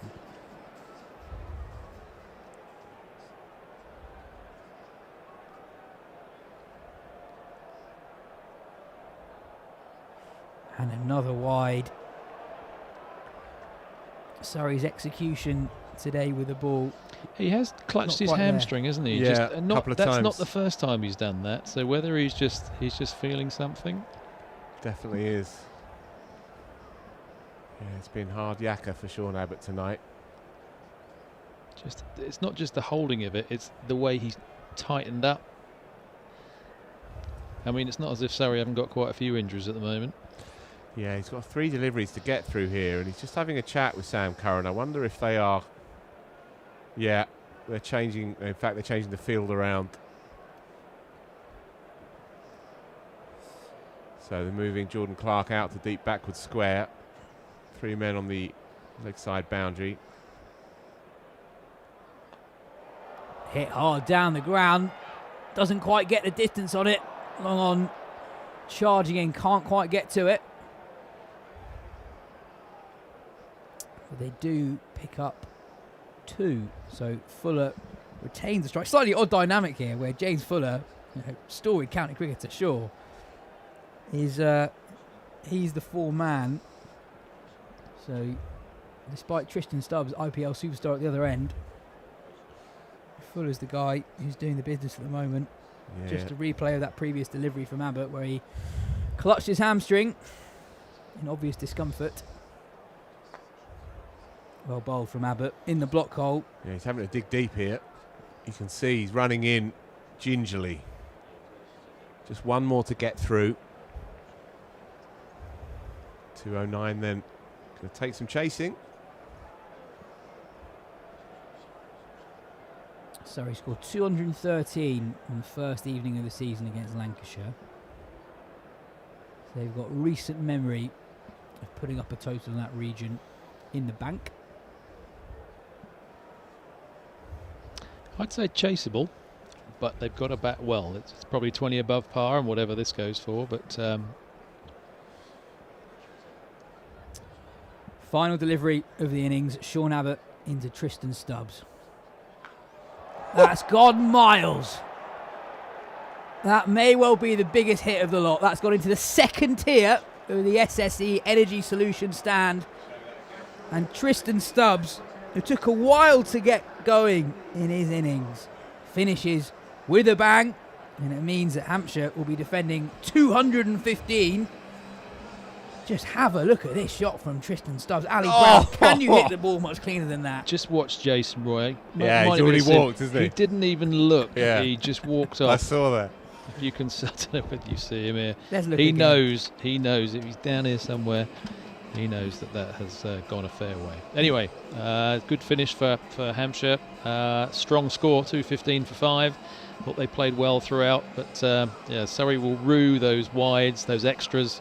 And probably bowling a little bit too much width, but good score. Yeah, finish reminiscent of that first game of the season here. 24 runs of that final over, changing the complexion of the first half of this game. Hampshire 215 for 5. Contributions all throughout that top 7. Albert 39 off 32 up top. Ali Orr 22 off 18. Most eye-catching innings, you'd have to say, Hilton Cartwright 40 off 17. Him and Joe Weatherly rebuilt so well after Hampshire lost the wickets of Albert and Orr in the space of 3 deliveries to Will Jacks. Crucial number, bottom of your screen, extras 21, wides 14. That didn't help the home side, who ended up missing the cut-off point, so they had an extra fielder in the fielding ring and less boundary protection for the final 7 balls of the innings. With the ball, the 2 new ball bowlers, Will Jacks and Reece Topley, very impressive. Both finished with figures of 2 for 29 from their 4 overs. Sam Curran, the skipper, chopped and changed the bowlers throughout. But they really struggled to keep a lid on the run scoring from Hampshire in the second half of that innings in particular. Pretty much 10, 11, 12 runs and over as a bare minimum throughout that second half of the innings means that Surrey will be chasing a whopping 216. That's it from me, Ali and Phil for the moment. We'll be back in 10 or so minutes for the Surrey run chase. Coming up in the innings break, as it's Pride Night at the Kia Oval, John Surtees will be chatting to Lachlan Smith, co-founder of Out for Cricket, a community interest company who are looking to increase LGBTQ participation in the game.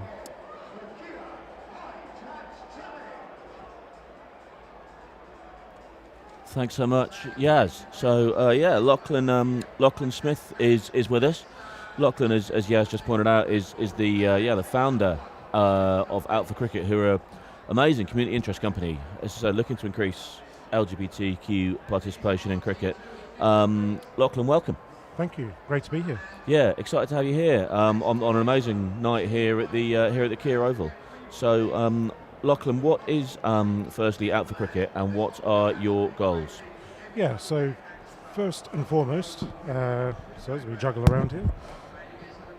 So first and foremost, as you've already described, one of our main aims is to try and get more LGBTQ plus people playing cricket, and the way we do that is by offering taster sessions in conjunction with county clubs to get people to come along and try the game if they've not tried the game before, or reintroduce them to the game, because many people play when they're younger and then fall out of love with the sport or don't feel like it's the right sport for them, and so we get them back into the game. So we do that, but we also work with the professional game through the Professional Cricketers Association, the ECB, county clubs, right through to recreational clubs, to try and make sure that they're creating environments and understand some of the challenges that LGBTQ people face when it comes to playing cricket.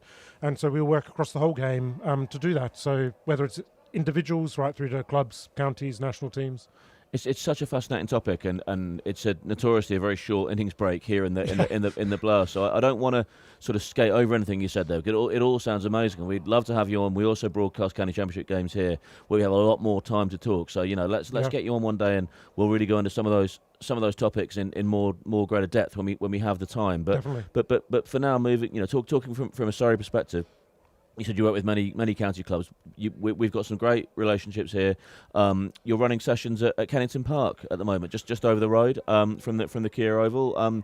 Tell us about how those are going and how people can get involved should they be interested. Yeah, I mean, they're going brilliantly. We've been working with you guys for two and a half years now. Done winternet sessions. This is the first time ever we've done summer taster sessions where we've actually been able to go out in the sunshine, well, sometimes it's sunshine, and practice cricket. So we're running these sessions every week on a Thursday evening at Kennington Park with Surrey Cricket Foundation coaches. We're building more momentum each week. More and more people are coming along, people who are returning to the game, new to the game. It caters for all abilities. Doesn't matter if you've never picked up a bat or a ball before, we can cater for that and work with you, or if you're an experienced cricketer. And if you want to come along, you can check out the QR codes that are on the different screens around the ground, but I know everybody's watching online here. Yeah, we'll pop some of those up during the second innings. Also, Surrey, if you email surreybroadcast@gmail.com, we'll be able to put you in touch as well. If you listen to this and you think you can get down to Kennington Park and that's a thing for you, surreybroadcast@gmail.com, or do have a look at that QR code, or have a look at the Surrey Cricket Foundation Instagram, and I'm presuming you guys are on social media as well. Yeah, Out for Cricket on Instagram. If you find us on there, then you can DM us. And that's a 4. Is it number 4?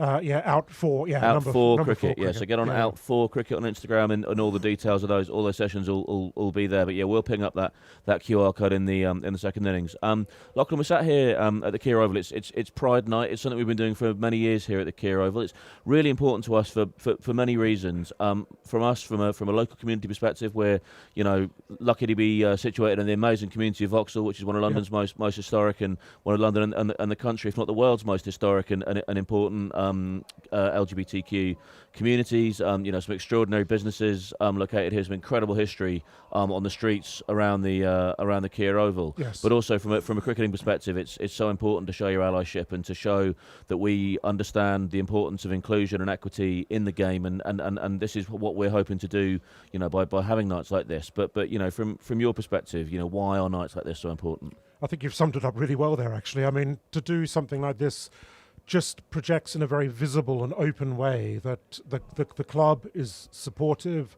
of the LGBTQ community. They want to welcome people here to watch cricket or get involved in cricket in any way that suits them. It's part of a bigger package here at Surrey, like we've already talked about the Kennington Park Nats, so it's fantastic that we can link it in with that. But it just, people in the community look for signs that they're going to be welcomed into a place, and Pride Nights are a really big part of that, because it says to the community, you're welcome here, you can come through the gates, you can come and watch cricket, and you'll have a good time, and it is a good time. Who doesn't enjoy a game like this? Absolutely. Well, that is certainly, hopefully, what people will find to be the case here, and I'm pleased it's a big visual indicator. Look, Lachlan, final question. I can see Hampshire out on the field, Yes. huddling, the Surrey bats coming down the stairs, but just really quickly, if a cricket fan wants to be an active ally for LGBTQ people in the game, what can they do? I think the first and easiest thing to do is just to challenge language that's around you. Like, you don't know who's sitting around you. I was playing cricket for a few years and wasn't out at my club, and people were using homophobic language. As soon as they found out that I was gay, they cut out the language. Well, they shouldn't be using that language anyway, because you don't know who's around you. So if you can only do one thing, is challenge language and watch your language and make sure it's inclusive, and it's, you know, not derogatory in any form, because sometimes banter can get out of control, can't it? So fantastic. I think that's incredible advice. So if you're going out to play cricket tomorrow, over the weekend, if you hear some language that you're not comfortable with, that you don't want to hear, challenge it. Yeah, absolutely. Fantastic. Lachlan Smith from Out for Cricket. As you say, this time flies on the innings break in a T20 game. Thank you so much for joining us. Yas Rana is at the back of the box, coming back on to take you into the Surrey chase here. It'll be a really fascinating hour and 15 minutes of cricket coming up. Yas Rana, Phil Walker, Ali Brown, back with you in a second to take you through it.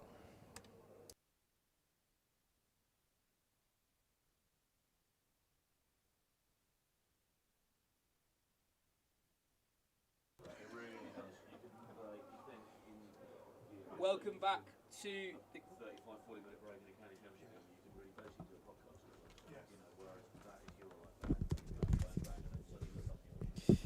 Welcome back to the Kia Oval. Surrey chasing 216. Only twice in their history in the Blast have they chased a score in excess of 200. 222 here against Middlesex in 2018. And that famous chase against Glamorgan last year. 224 for 4 when Dan Lawrence had more than just a day out. He'll be the Hampshire skipper for the day. Chris Wood with a new ball. Bowling to Jason Roy. One slip in place. And Wood strikes first up. Roy nicks behind. The Hampshire fielders are delighted. They run to congratulate the skipper. Phil Walker, what a moment that is. Yeah, just pushing on the rise, on the move. Wasn't there really. Wasn't in position. A tentative prod.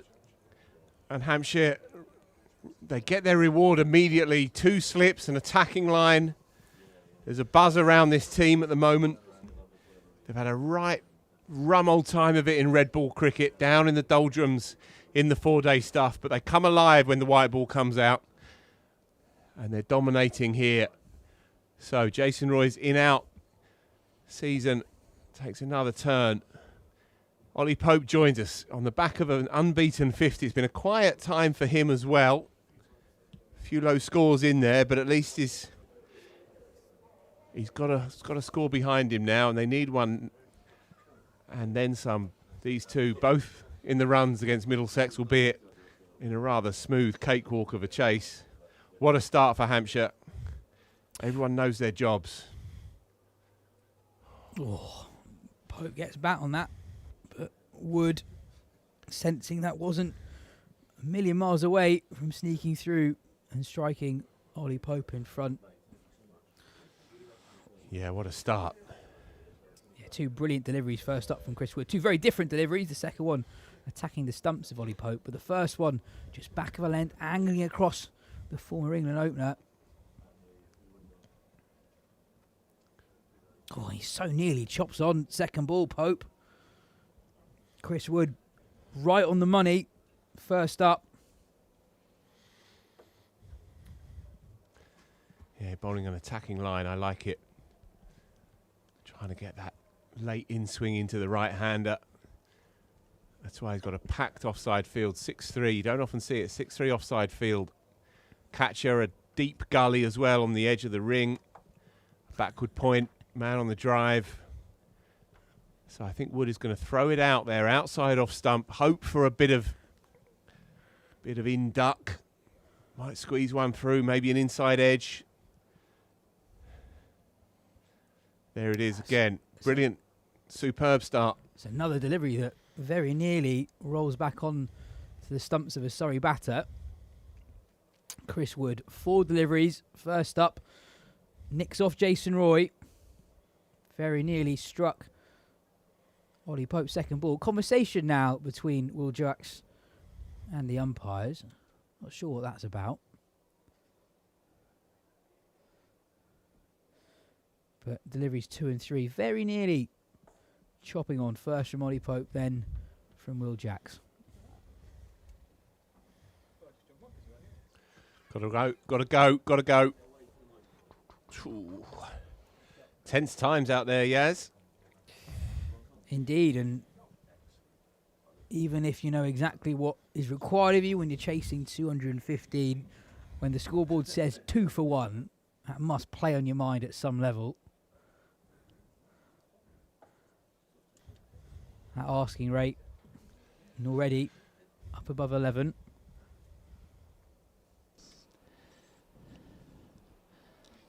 Brilliant finish from Chris Wood. Just 2 runs from the over and the wicket of Jason Roy. Surrey 2 for 1 after 1 over. Let's have another look at that wicket of Jason Roy. Chris Wood with the first delivery of the innings. Just angling the ball across Jason Roy. Just back of a length, not a lot of width to work with for the Surrey opener. And he just pushes his hands at it. It's the way he plays, but he's just on the move slightly. You can see that second step after the shot. Not quite solid base that you need. Still slightly unfortunate to nick it first up. Them's the breaks. Now, Manny Lumsden, 17 years young. So, Chris Wood, twice his age at the other end. 35 and plenty. Looking forward to this. Slightly leg side, and Jacks uses the pace on delivery to just help it round the corner for 4. His and Surrey's first boundary. So yeah, for viewers who haven't seen young Manny Lumsden before, just 17 years old, part of the England under-19 side that got to the World Cup final early in the year. It was Suryavanshi in the final. He actually ended up claiming the wicket of Suryavanshi, but by that time he scored 175. And due to various players being unavailable for Hampshire, he's had an opportunity to advance his case in the first team in the Blast, and he's done really well. Took 2 wickets in the reverse fixture, Ollie Pope and Sam Curran. I've got a quiz question for you guys related to Manny Lumsden. He is the 3rd youngest seamer to take a wicket in the Blast. Who are the 2 that were younger than him?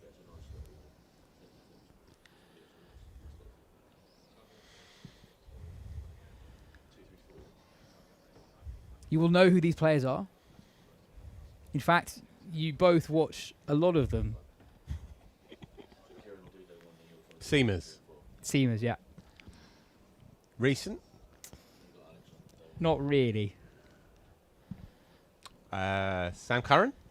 He's top of the list. Youngest. 16? Quite possibly, yeah.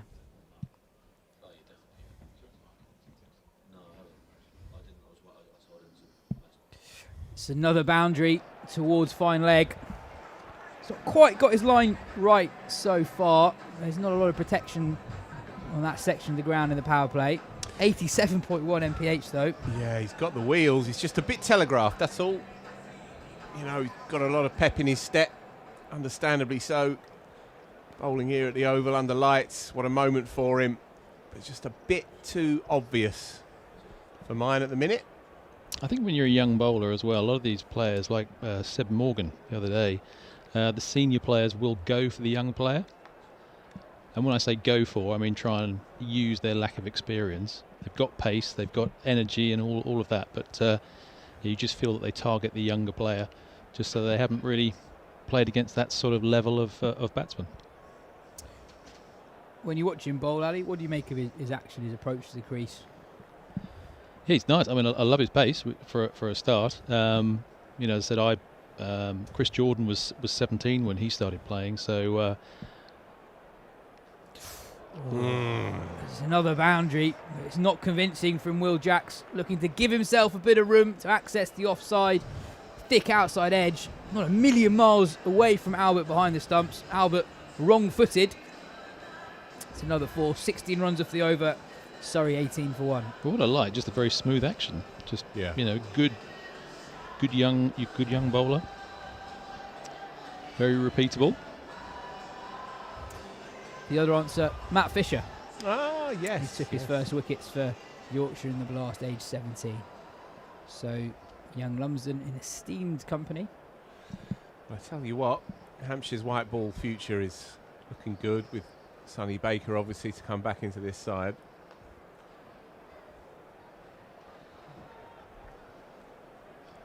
Yeah, he was unlucky in that final delivery. I wonder if, in an effort to give him a bit of protection, they might have missed a trick with not having a first slip in. It would have gone straight to the man. You feel like at this level, he's going to go for a few, but he's going to create things for you as well. Pinch a quick single. Direct hit, but Pope was safe. Hampshire won't mind that at all. Surrey just looking to pinch quick singles off Chris Wood, who has started immaculately, just 3 runs from his first 8 deliveries. And Phil, you said about how Jason was pushing at the ball a little bit. Well, Wood's just not quite the pace, and he also goes across the batter, which makes it harder. Oh, beats the bat. It's exactly that ball that you were talking about. Very experienced campaigner. He'd have one of the best records, I reckon, in T20. So in the first innings, Ali, I asked the question, when were the good old days? Edward Green's got in touch and he said, Ali Brown 203, Ali Brown 268, Ali Brown 295. That your pseudonym, is it? Yeah. I don't know that guy, but... I did wonder where you were during the innings break. Quickly created a new handle. What a shot that is. Out the ground. Out the ground. That is comfortably out of the ground. No, it's more than that. It's over the flats. No, it's come down. It's landed just on the windows, just left where the old cricketers' pub would be. No one's catching that. So if anyone's watching this and walking towards Kennington Station, can we have the ball back, please? Extraordinary shot. We saw something similar from Joe Weatherly in the first innings, but this has gone so far over the back row. That's cleared the boundary. That's cleared the ground by 20 yards. I think it's landed on the door of the houses. We have should get a bit of reverse from that, I would imagine. We have a new ball. Unlike the time when the ball went missing in the first innings, I think it's unlikely that we're going to get that one back.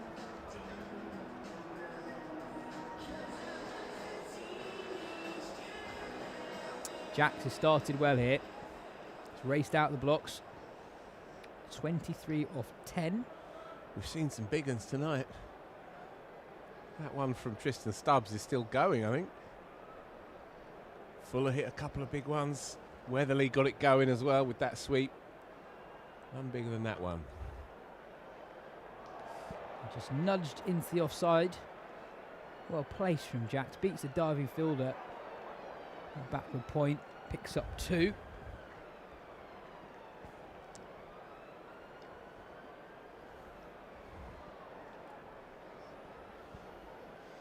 I mean, the thing is, Surrey have to play positively. They know they've got a score that is, 20 above par. They've lost an early wicket, but there's only one way they can go, and that will free them up as well.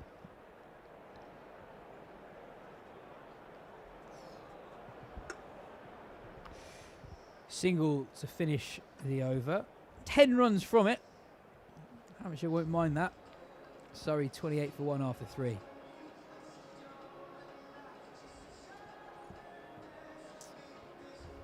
Looks like we'll have a change in the Hampshire bowling attack. Lumsden off after 1 over.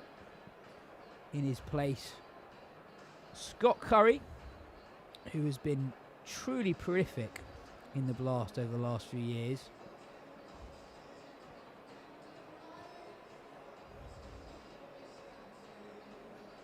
He's taken his wickets at 17 over the last 3 seasons. Recently turned 25. He's played international cricket for Scotland. He's been named in an England squad recently. Big appeal. There's definitely a noise. But was it bat? Umpire Long says no. Don't question him. It looked like a high pad to me. Just on the way the ball went through to the keeper. To sort of take the pace off a little bit. What I would say is that anything nudged into the mid-wicket circle is likely to be 2. It's such a decent boundary there.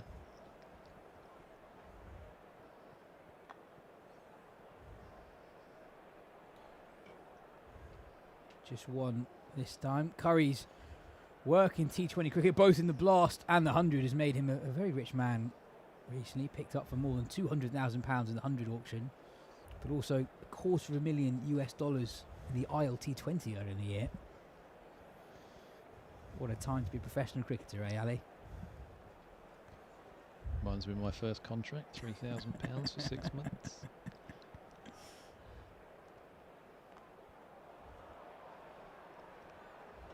But I think it speaks to the fact that Curry has a skill set that's not necessarily in abundance in the English game. A white ball bowler who's very, very tall, who thrives in bowling the difficult overs of a T20 game. That was the rationale, wasn't it, behind that eye-popping 210,000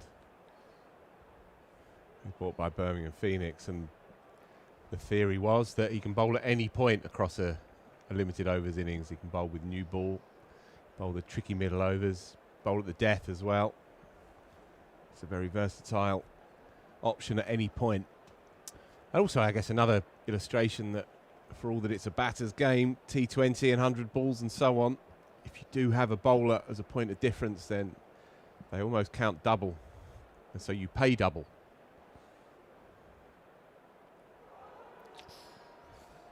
Yeah, he's been Hampshire's standout bowler so far this competition. 10 wickets, an average of 12.2 and an economy rate of just 6.42 in the Blast before this game. He started well here. Just 4 runs from his first 5 deliveries. I feel like this is an important delivery. Curry to Jacks.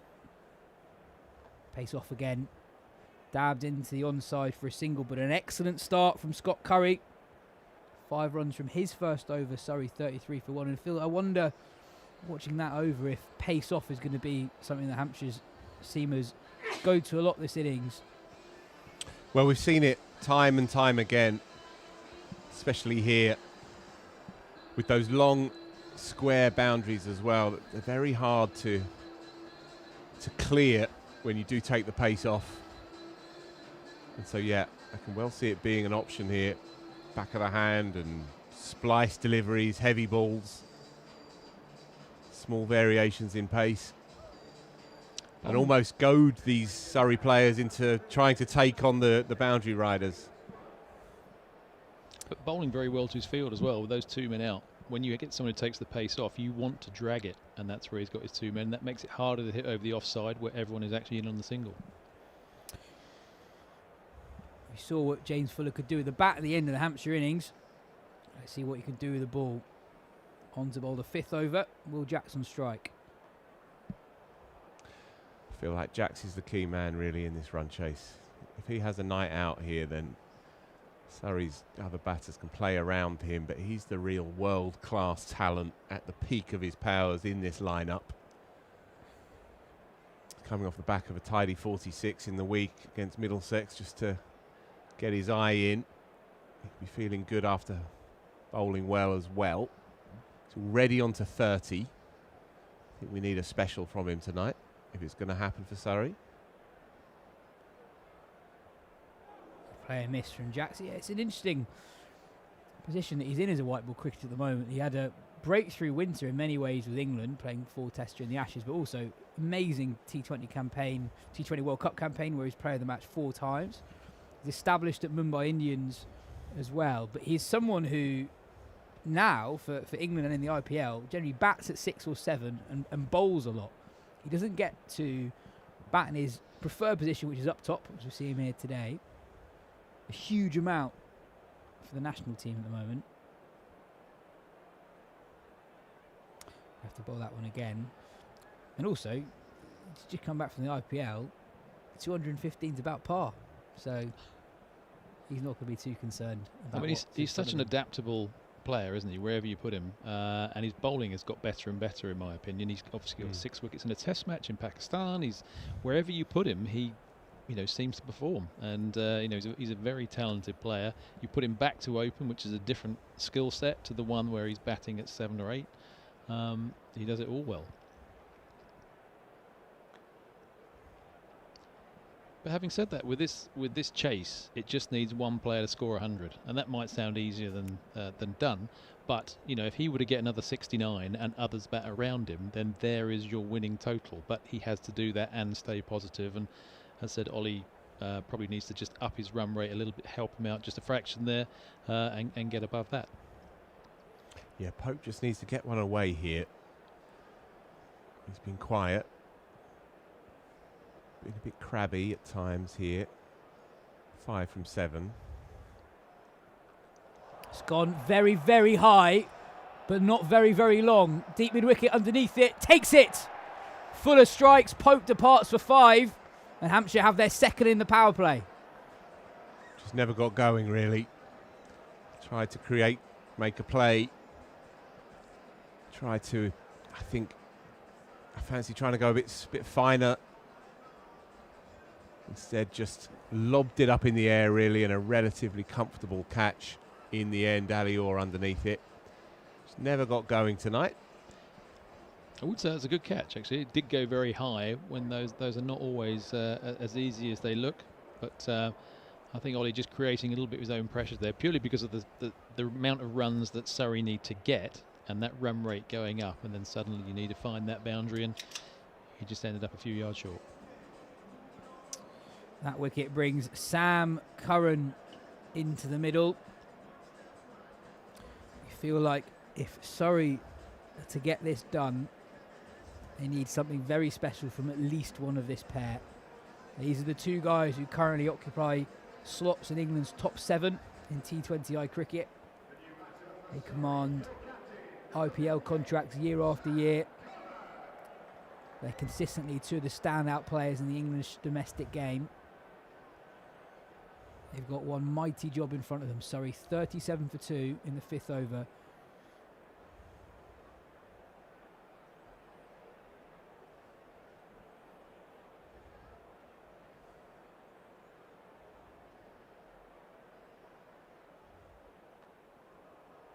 Slight misfield, a backward point allows Curran to get off the mark with a 2. That will frustrate bowler, skipper and fielder. Shouldn't be making that kind of mistake with a player on naught in the power play. All the pressure on.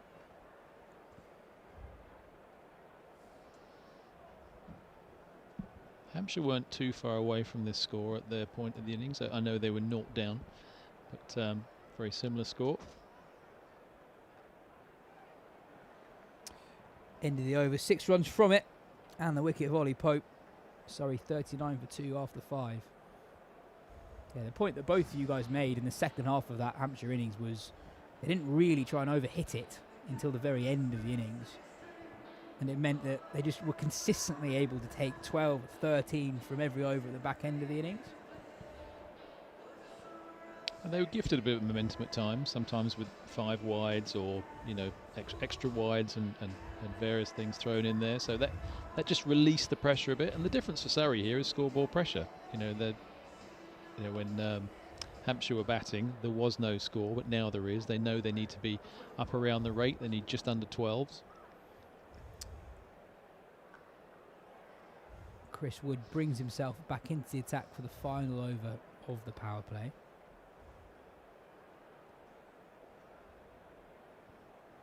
Yeah, Hampshire got to 55 without loss at the end of their power play. Wasn't the most convincing start. That almost sounds better than they played up until that point and worse than what Surrey had done with a new ball. Brilliant shot from Will Jacks. Uses his feet. Hits the ball over cover for a 1 bounce 4. He's been superb so far, Phil. Yeah, clarity of thought. He knows where Chris Wood is going to land it. And so he just comes at it, really. Echoes of Harry Brook trying to hit a bowler off their length. He's brilliant through extra cover, and cover point is Will Jacks. Not too bad round there either. That will run away for 4 more. Yeah, superb batting from Jacks. So that goes for 4 leg byes. And that's a good play, I think, for Wood. We obviously saw when he was bowling at the other end, we saw Will Jacks go across his stumps and hit that 6 outside the ground. I think by going across, you'll also find that after 5 overs, the ball tends to, if it's going to swing, it'll do it in the first few overs. So it became easier in the Hampshire innings as well.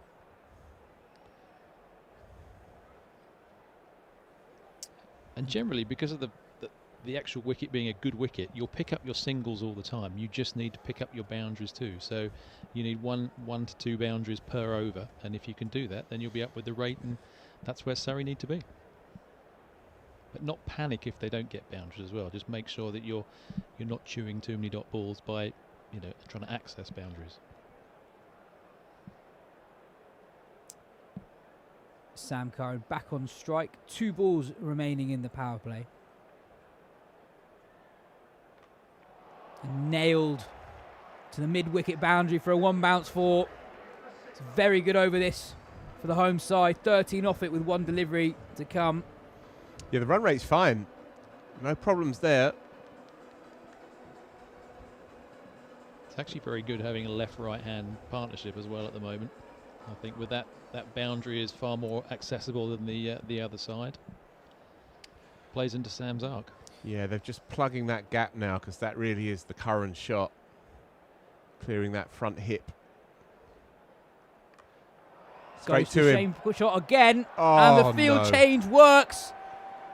Almost an exact replica of the previous delivery, but Hampshire had changed the field. They brought mid-wicket back onto the boundary, and Curran hits it straight to him. And Hampshire, in truth, gifted a wicket to complete the power play. Ali, Surrey, 52 for 3. And not just similar to the ball before, actually not far off the dismissal against Kent, which I know was off a spinner, and he sort of hit it in the same area but didn't quite get it. I know what his thought process is, and if he gets it, he's thinking, I'm going to hit this into the stands or flat for 4. But it's come off the toe of the bat, and it's picked out the man who'd just been placed there the ball before. And it totally changes the complexion of that over, the power play and the run chase. 13 runs off that over up until that delivery. Yeah, Hampshire just won't be able to believe their luck here. A more telegraphed move you couldn't possibly create. But Curran has backed himself to clear the man, but it's a long boundary. He barely gets half of it. And he does not have to move. James Fuller's having a good night. Right down the throat. So another bonus wicket. 3 down inside the power play. We know that teams don't tend to win too many cricket matches from that position. Daniel Lawrence, big knock for Daniel Lawrence. He's moved up and down the order over the last few years. Never quite nailed his identity in this T20 side with the bat. What a night for him to come alive. Echoes of that chase last year, perhaps. That remarkable 120 that he made. You need something special here. Initially in the slipstreams of Will Jacks. You feel like much of it is on these 2. Reminder that Surrey do bat very deep today, with Jordan returning to the team. Chris Jordan carded in at number 9, Sean Abbott at number 10.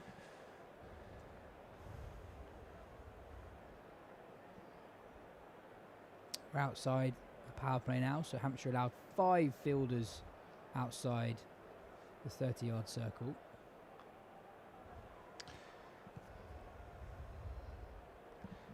So Dan Lawrence has been in fabulous form in Championship cricket with the bat, but it's been a very different story in the T20 this year. Scores of 2, 7, 17 and 16. So he is due. Such a mercurial player, though. Might just turn it on. Be a good time to do it.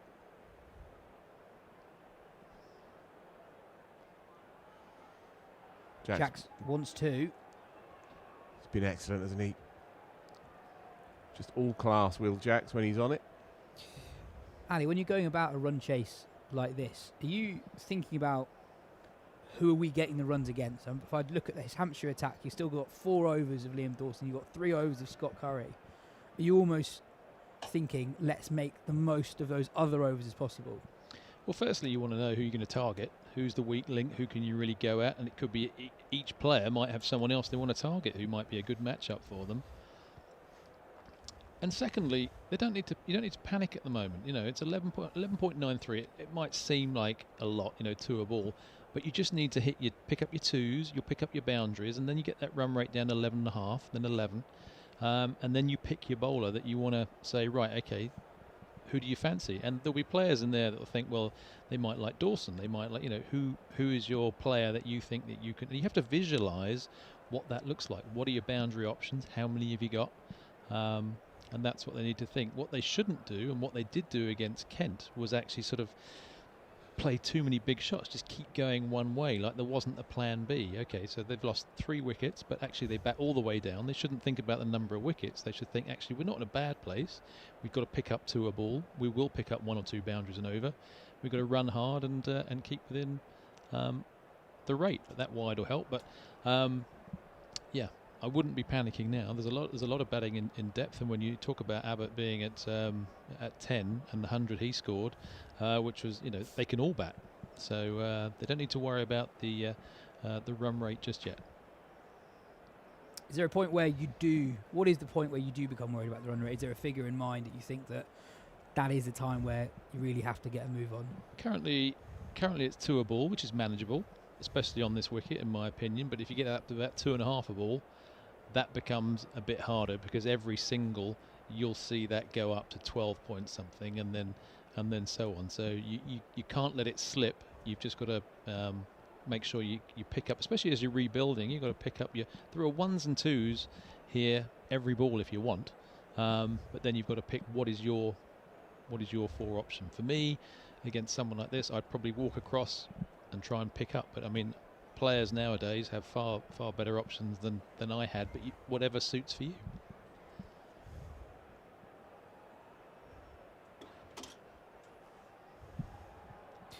Just 7 runs from that James Fuller over. Surrey 59 for 3 after 7.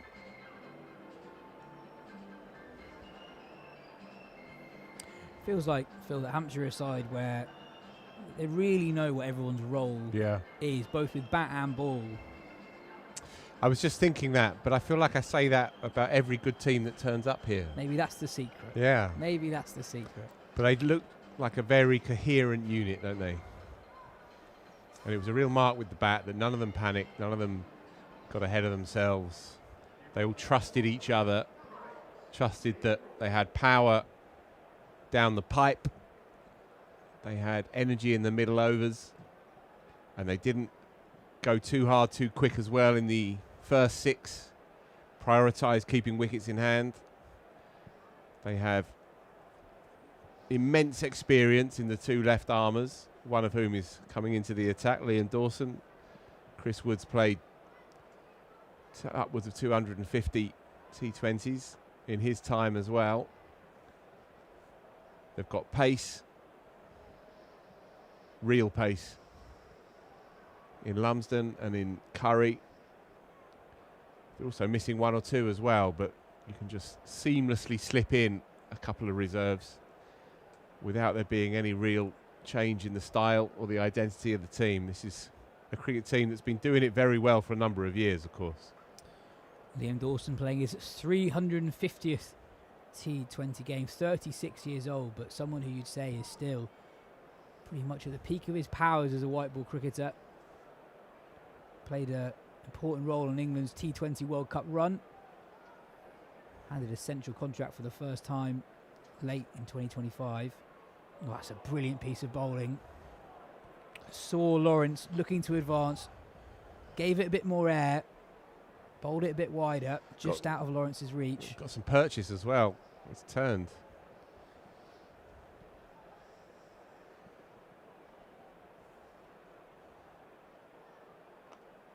Hit very, very hard down the ground, but long on gets to it, so just a single. So 7 runs off the last over, 3 runs off the first 4 balls in this one. That required run rate now pretty much exactly 12.5 runs per over.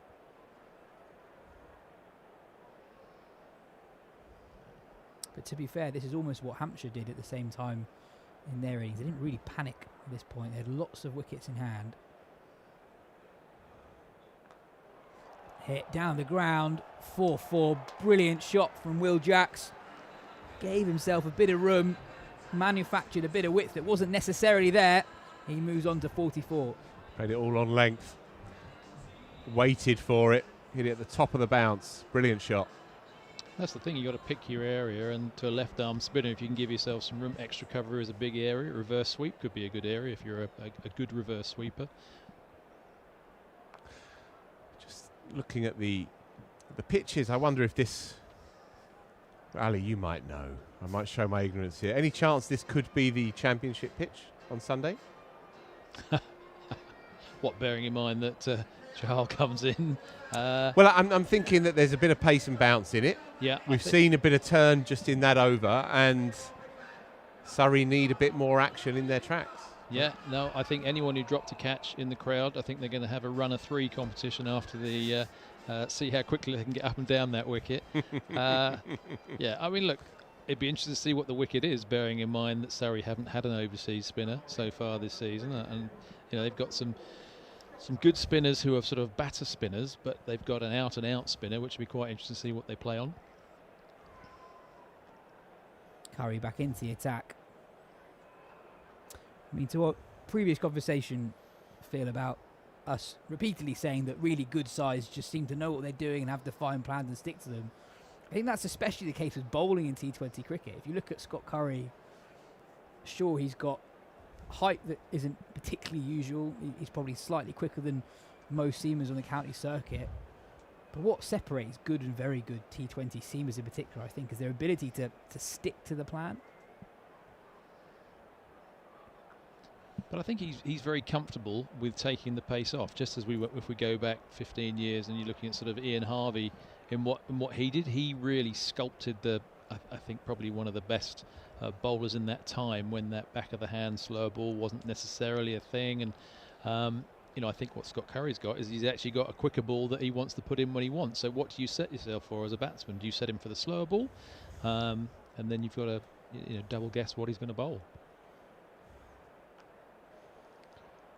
Batting beautifully here is Will Jacks. Just got him a bit of a muddle actually coming back for that second run, so they just had to settle for the 1. I think Dan Lawrence is now getting to the point where he needs to find that boundary to help Will Jacks out. In the Kent game, you found that Laurie Evans started quite slowly, none off 5. Dan Lawrence had a lot of balls to fielders in that game, was safe sort of 1s. They can't do that at the moment because it's getting up towards 13. Yeah, exactly that. That fielder patrolling the offside boundary, doing a lot of work at the moment. But it's not necessarily damaging Hampshire. All they need really is an 18 over or a 22 over, and then the complexion of the innings shifts again. There haven't been across the Manhattan, maybe Lumsden first up, conceded 16. But aside from that, there haven't been too many big overs for Surrey. I mean, sorry, Ali, just saying Hampshire are fine with this. They're fine with this. Absolutely. 1s and 2s are taking, it's not coming down. It's 12.7, 12.81 at the moment. And this is my problem. In the Kent game, how many times they hit mid-on? And you've got to be better than that. You've got to actually, you can't just keep 1 here, 1 there, especially as we're chasing 200 plus. Because once it gets 13, 14, that becomes quite difficult.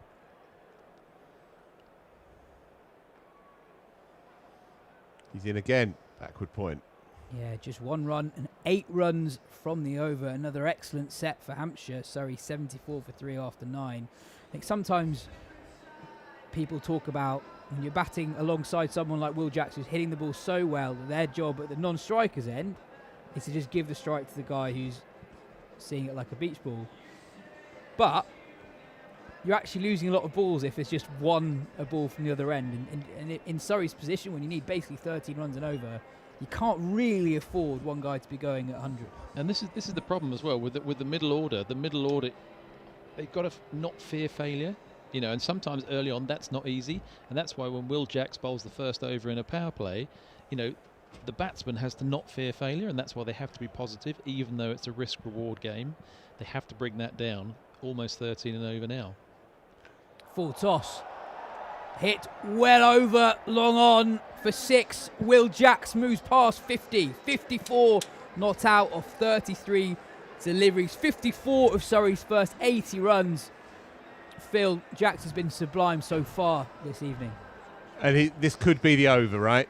This could be the over that they need just to shift the tone and complexion of this innings. It's a hard shot to hit, to get under that lowish full toss, get that leverage. So it's going to be over to Lawrence. He's a natural 6-hitter against the spinners, famous last words. But he is a very pure 6-hitter. They've got to keep going here. Lawrence has got to make a play. There's 50 yards. If you go over the bowler's head, there's 50 yards to hit. Yeah, just content just to knock it about for now.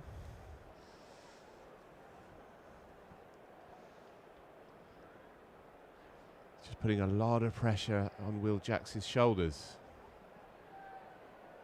As things stand, no one else has turned up in this innings.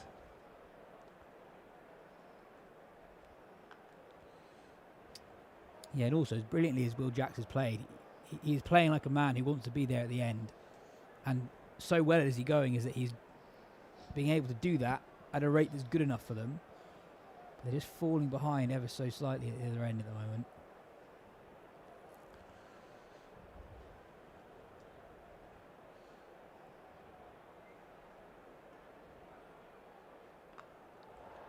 Lawrence gives himself room, can only find long off. Not hugely dissimilar to the shot that Jacks played for similar delivery from Dawson 2 overs ago. But whereas Jacks was able to evade the fielder, Lawrence hits it straight to him. Big final delivery here. 4 singles after that first ball. Can he get another one away? There to hit, smashed it. 6. All the way, brilliant. That shot wins Will Jacks and Surrey the over. 16 off it, and over bookended by 2 Will Jacks 6s. Surrey desperately needed that. 90 for 3 at the halfway mark. He's playing a blinder here, Will Jacks. He's in a great position. As I said, if he were to end up 110, which could easily be done, or even 120, he just needs support at the other end to make sure that run rate comes down.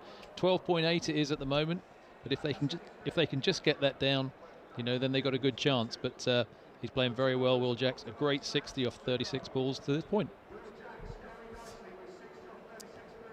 So I went on a mini rant in the first half of the innings because Hampshire at one point cleared the ropes, the umpires signal for. Well, it's levelled out, Phil Walker. Yeah, are we seeing things? That was a flat 6 every day of the week, no? Here it comes. Here's the replay.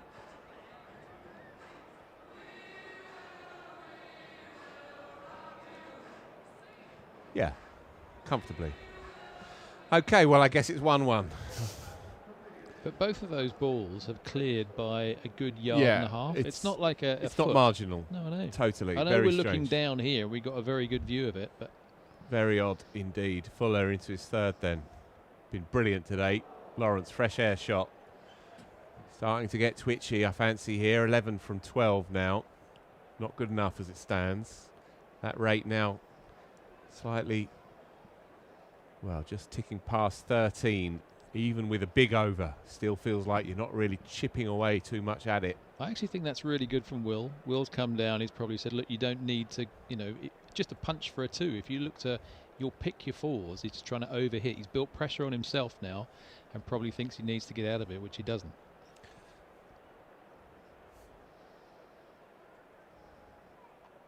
Yeah, again, losing his shape.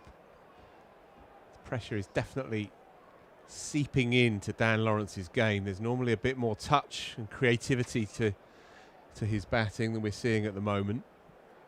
That's what pressure does.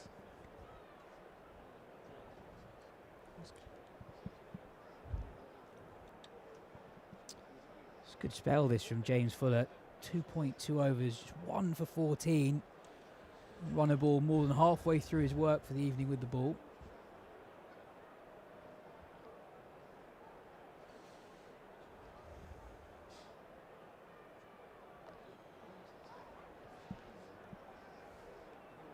It's a copy and paste job. And they were tempted by the misfield. Would have been a shy at the stumps and probably wise to have turned it down in the end. But this play, Hampshire don't mind it. They're throwing it way outside off stump, but just inside the tram lines. And they've got in Ali Orr a very good fieldsman on the boundary out there. And at the moment, the squeeze is on. Can Lawrence create something? Tries it, gets it away. That will run away for 4. Finally, Shackles eased a touch. Jacks pats his man on the back. Lawrence needs that. I think it's just a clear thought process. You can tell from the field exactly where he wants to bowl. Now that tells the batsman exactly where you can go, and that you can go outside off stump, because all you need is a little bit on it, and all you've got to do is beat the 45. And if you actually get it exactly where you want, it'll clear the ropes. But a good shot and a much needed boundary. Yeah, this is a player as well in Dan Lawrence, and he can engineer anything. He's been oddly orthodox up to now. Again, bowling to your field, very good. James Fuller.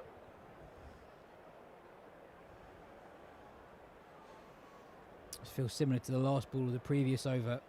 7 runs from 5 so far.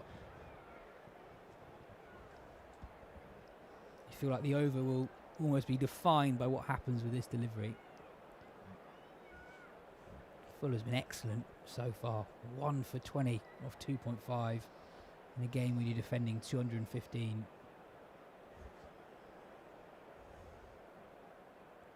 Shot. Upwards, no fieldsman there. And, well, we can confirm it's 6. And so can the umpire. We can all breathe again. Brilliant shot, brilliant knock. Jacks is single-handedly keeping his team in it tonight. 67 now from 38, Ali Brown. Really clear thought process. Just he's not overhitting, and that's what he needs. All we need is Dan Lawrence to just probably get the odd boundary, and then the run rate will come down. That's cleared the boundary by a foot, has been given a 6, whereas a couple of others that have cleared by a lot more than that haven't. But yeah, look, that's a fantastic shot, and they don't need to overhit. As I said, if Will Jacks is there, 110, 120 not out at the end of the 20 overs, he just needs support at the other end, a little bit of risk taken, lots of batting left, and the game's in the balance.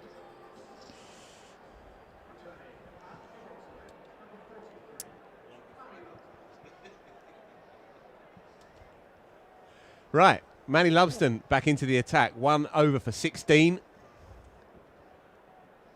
Got pace, got spunk. He's really good to watch. Interesting time in this cricket match. Lawrence off the hit, just a single. He's going to come back for a... No, he's not. Will Jacks has said, no thank you, sir. Probably wise. Lawrence, cat on a hot tin roof out there at the moment. I think they'll see this as the over that needs to go, or the overs that need to go, the inexperience. The extra pace on the ball will help. You give yourself any room, it's going to fly. Anything, if you give yourself, you stay leg side, anything over point is going to be 4 or more. It's definitely where they'll be looking to target. I like it, though. I like Chris Wood's move here to throw the ball to the kid, because these two will be thinking, as Ali Brown outlines, this is the over to go. And with that comes chances. Long leg side boundary. He has a natural slingy action into the right-handers. And so that leg side is on. And there are 3 men posted across a semicircle from fine leg through to straightish mid-wicket. So anything airborne that's not completely nailed, and they are in this game. It's an interesting move. Not down there, though. He tried to follow Lawrence and has overdone it. It's clear the line he's going to bowl. From the field he's got, anything, he can't give any width outside of stump, because just the slightest bit of bat on it is going to be 4. You've got those 2 men there, no third man. So it's telegraphing where he wants to go. You almost want to double bluff him. Try and give yourself room and then come back the other way. And you will pick up your wides as well. He's got to be very, very tight on line. Something's got to give here.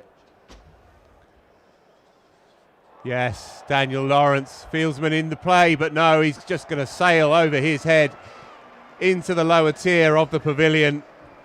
Lawrence finally gets that intuitive creativity out. It's a beautiful shot, and now some energy in this innings. Well, in the first innings, we saw Toby Albert try and hit the ball behind square off seamers, and he was really trying to inject energy onto the ball, but with Lumsden's extra pace, all you need to do is just help it round the corner and use the speed on the ball, and that's all Lawrence did, and that'll do him a world of good too. He doesn't seem cowed by it, though, the boy. He's running in. That's not the one.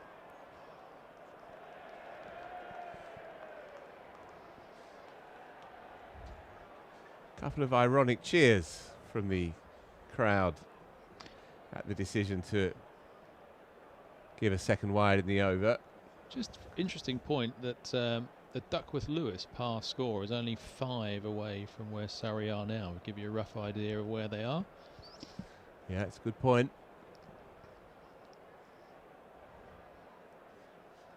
And he makes room this time on the other side.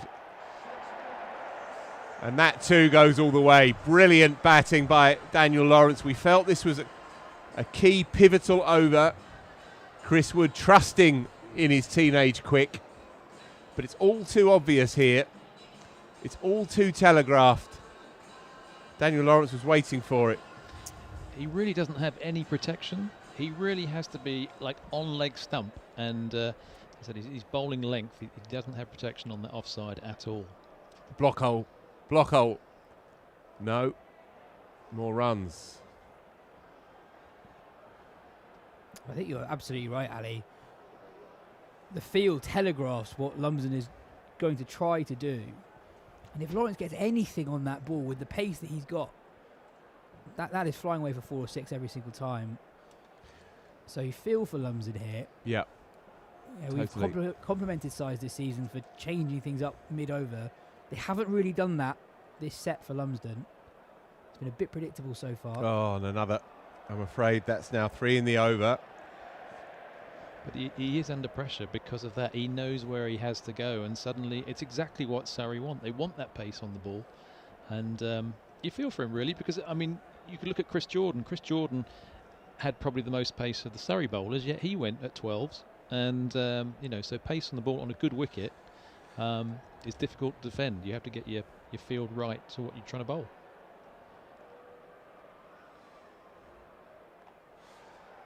$19 then from the over. Big one for Surrey. Exactly what was required at the perfect time. And as Ali Brown... And a no ball. Oh, no. Oh, no. So the agony continues for Lumsden. I just want to quickly go back to Will Jacks. For all that he's done really well, 69 off 40, which has been outstanding. If you go back a couple of overs ago, where he came down and had a quick chat to Dan Lawrence, because he played a loose shot, and just said, you don't need to play quite like that, and look where Surrey are now. And that'll be 4 more. Well, what an over. Add that up for me, yes. 24 runs off the over, and it completely changes the feeling of the game. The required run rate was around about 13 runs and over for a while. 1 over, that's all it takes. It is back down to not far off where it was at the beginning of the run chase. 11.38 runs per over required with 2 set batters at the crease. Dan Lawrence took a while to get going, but Ali, as you say, after that attempted shot over extra cover that he missed, it was slightly wild, where he lost his shape. Will Jacks had a conversation with him, and ever since then, Lawrence has been bang on it. I make it 24 off 10 since that conversation. But that shot was purely pressure, and it's Will's experience to actually come down and just say, right, just, you're playing well. You're a good player. You don't need to do that. We'll pick up our runs. And, of course, now you're looking at what the bowlers you're going to target going forward, because Lumsden two overs of 40, they're going to have to find a couple of overs from somewhere.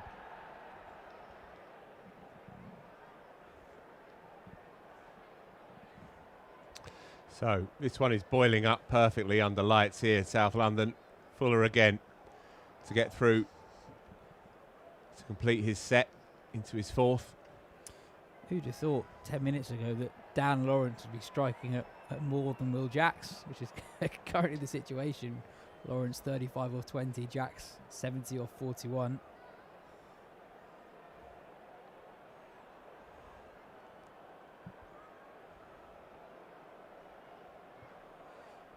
That run rate nicely coming down to 11.49. If they bring that down under 11, then you'd actually fancy that Surrey are the favourites. Lawrence moves again. Picks up a couple. Things are starting to run for him now. Yeah, and pressure, for the first time in a while, really on Hampshire. We saw in that previous over from Manny Lumsden, 3 wides and a no ball. We mentioned the DLS par score in the previous over. Well, Surrey are ahead of it, 4 runs ahead of it. Yeah, Lawrence was on 10 from 11. 10 balls later, he's added 27. He's ticking. Sure. And now he really is showing all that creativity. The pre-trigger shuffle, looking to potentially go leg side, and then the bluff and holding his position, and then clipping it cheekily over Lumsden's head to run away for another 4. So make that 31 in 11 deliveries. Well, Hampshire have quite stubbornly kept short third and at times also short fine in the ring off seam. And it's meant that when there's pace on the ball and a bit of width, the batter just needs to help the ball on its way, and it's always going to go for 4. We saw Lawrence hit 6 off that previous Lumsden over, and this time picks up 4. It's been on offer all innings. Suddenly these two have put on 80. Shot. Glorious. And equally brilliant. That's all fine. No bother there at all. Brilliant work in the outer. Fabulous cricket all round. What a shot. And superb work out there. Just really found his timing now, hasn't he? Has he ever? Just Look at a that. few balls. He's just... it's a very good bit of fielding, actually, to recover from there. Yeah, it's Hilton Cartwright out there. He's been a busy boy. Feels like it's been a game within a game, really. Full of bowls from the pavilion end. And Hilton Cartwright fields it. Ooh. Flat, hard, straight 4. Lawrence is making this game his own. 47 from 24 now. He has hit that so hard. Jacks instinctively ducking for cover as soon as the ball left Lawrence's bat. Hampshire need a wicket suddenly. Where are they going to find one? It's an amazing shot from Lawrence. Just seeing the replay there. Fuller has bowled that ball wide of the wide line. Lawrence gets across his stumps and just swats that straight.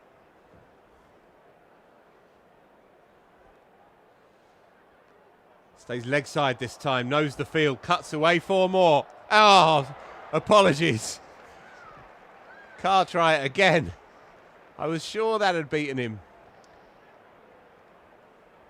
What an over for Surrey, what a couple of overs for Surrey.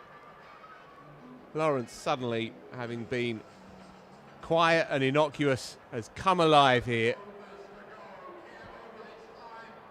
It's 39 runs off 2 overs. So it is going to be Liam Dawson. I think that's a pretty good move. He's been the most effective bowler for Hampshire and the most effective wicket taker. And if nothing else, it will compel these two to make a play, because Dawson's not going to bowl too much dross at all.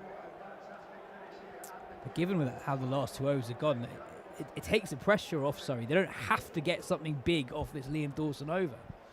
With the dimensions as they are, knocking the ball into leg side, there'll be opportunities to pick up 2 in a relatively low-risk fashion. He got him, bowled him, brilliant Dawson. Bang on cue. And Will Jacks has to go. What a knock it's been, 70 from 42, but Hampshire right in the most perfect moment for them. Backs against the wall, on their uppers. These two marmalising the seamers. And the old boy Liam Dawson just slips in. Cheeky arm ball. Will Jacks misses the cut shot. What a time to pluck one out from nowhere. Yeah, what a knock from Will Jacks. 70 off 42 deliveries, but what a game of cricket this is. Just as you thought that Surrey had all the momentum, Liam Dawson, with all his experience, fires in a delivery on off stump, bit of extra pace, 61 mph and R-speed gun. Yeah. It's a risky ball as well. He had both short third and backward point in the ring, so if Jacks gets anything on that, that's racing away to the boundary. But he gets his line right. No width for Jacks to work with. It's a beautiful piece of bowling, really is. You see it on that second replay. He's almost running the fingers down the side of the ball to get that arc and dip with the arm ball. It's a brilliant piece of bowling. So Laurie Evans flickered this year in at number 6. But a pedigree player, of course. Lawrence just a single away from what will be his first 50 this year in the tournament. And there it is. Been electric for the last 20 minutes or so. 26 deliveries for his 50, keeping this Surrey, well, improbable run chase at one point, now looking anybody's really. 6.3 to bowl, 74 needed. Tough game to call, this one. Yeah, and all of a sudden, after the wicket, Will Jacks, 11.53 runs per over, just feels different, even though the required run rate hasn't changed drastically since. Losing such a key man who's seeing it so well. How does Lawrence play it from here? Yeah, it's a good question. Right to the fielder, dot ball. Very useful indeed. What an over this has been. I think he doesn't change. He just keeps the momentum. He's looked so good, hasn't he, for the last 40 runs. He's just playing with confidence, balance and base. And don't forget, for all that Liam Dawson is bowling, he's got one more over after this. Manny Lumsden still has 2. What an over. So Dawson has one more. I'm just looking at that Hampshire. What other options might they have? Exactly that question. And Scott Curry has 2 left, which you know he'll bowl probably the 18th and 20th. Liam Dawson has 1 left. James Fuller's bowled out, and Chris Wood. So they've got to find 2 from somewhere. So even if that run rate goes up a fraction, there's a good chance that there'll be 2 overs that Surrey can target. Tristan Stubbs has bowled in international cricket. Hilton Cartwright has bowled in international cricket as well, so they do have other options. You feel like this is a big over. Scott Curry on his 3rd. Curry's been so good so far this evening. They won't mind that. Lawrence just a single, brings the new man Evans on strike. I think it's a good time to bowl him, actually, from Hampshire's perspective. And he could get a wicket, and they certainly need one. If you're going to find those extra 2 overs, you need to sort of break both ends if you can. Dan Lawrence now playing with a lot of fluency, playing really well. Laurie Evans just needs to go with him. Nothing doing there. Do you almost in this situation, if you're Hampshire, almost instead of working backwards in terms of who bowls over number 20, who bowls number 19, you don't worry about that. Try and make sure the game is done before that point. You get 2 wickets in the next couple of overs, apply the squeeze a little bit. Suddenly Surrey need 13.5, 14 runs and over with 2 guys who are new to the crease.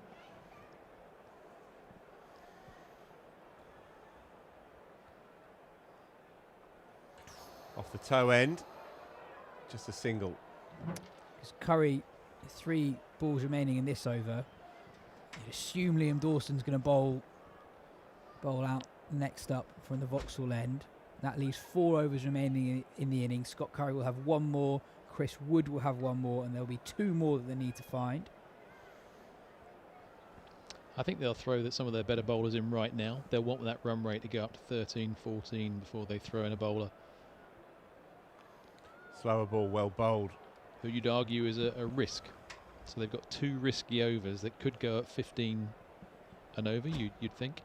But if they can get that run rate up to, or even 20, if you can get that run rate up to 15 or 16 by then it doesn't hurt you quite as much. Surrey need a boundary here. Been a quiet 10 deliveries. Airborne into space, will spin and plug, and he'll come back for 2. Yeah, behind that DLS pass score now, having edged out in front. Yeah, 3 runs behind it. Yeah, the Lumsden equation. We've rattled through the profiles of Hampshire's other options, and the cupboard appears to be quite bare.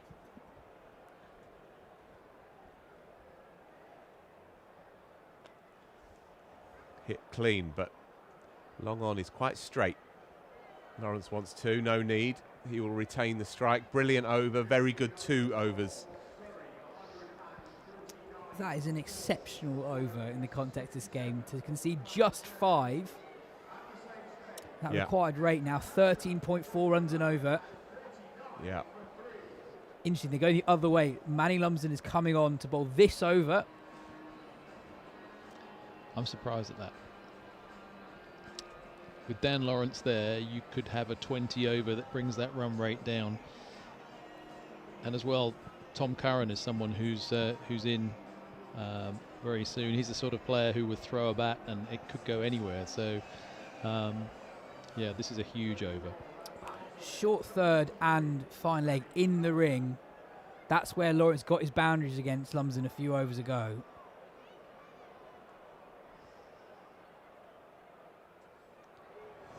Oh, almost down the throat. Runs away for just a single. Better direction first up by Lumsden. Yeah, that was the problem in his second over, that when he went pace off, he couldn't get his line right. That's when he conceded his 3 wides.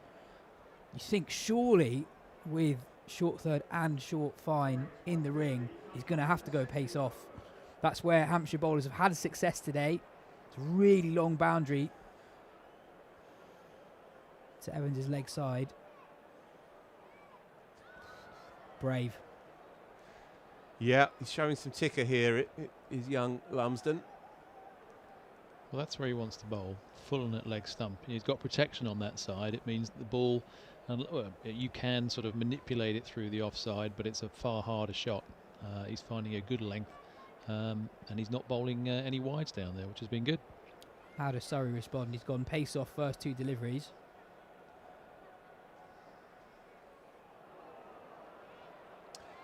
Nigel long unmoved. Perhaps just took maybe touch of thigh pad. No complaints from Lawrence. Very useful dot. Card run rate now 14.44 runs and over.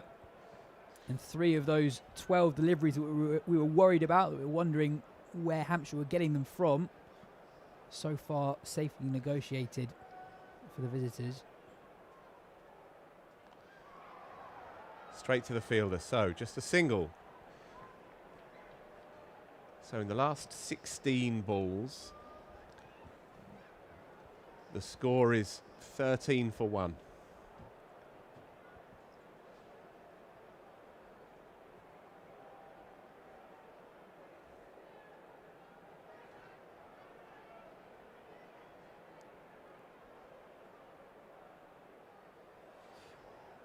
Ali, if you're a batter in this situation where you know that Manny Lumsden has bowled 5 deliveries pace off, you've got 3 fielders on the leg side boundary, it's a long hit, what are you trying to do? Because at this point in the game, required run rate 15s, what's your boundary option?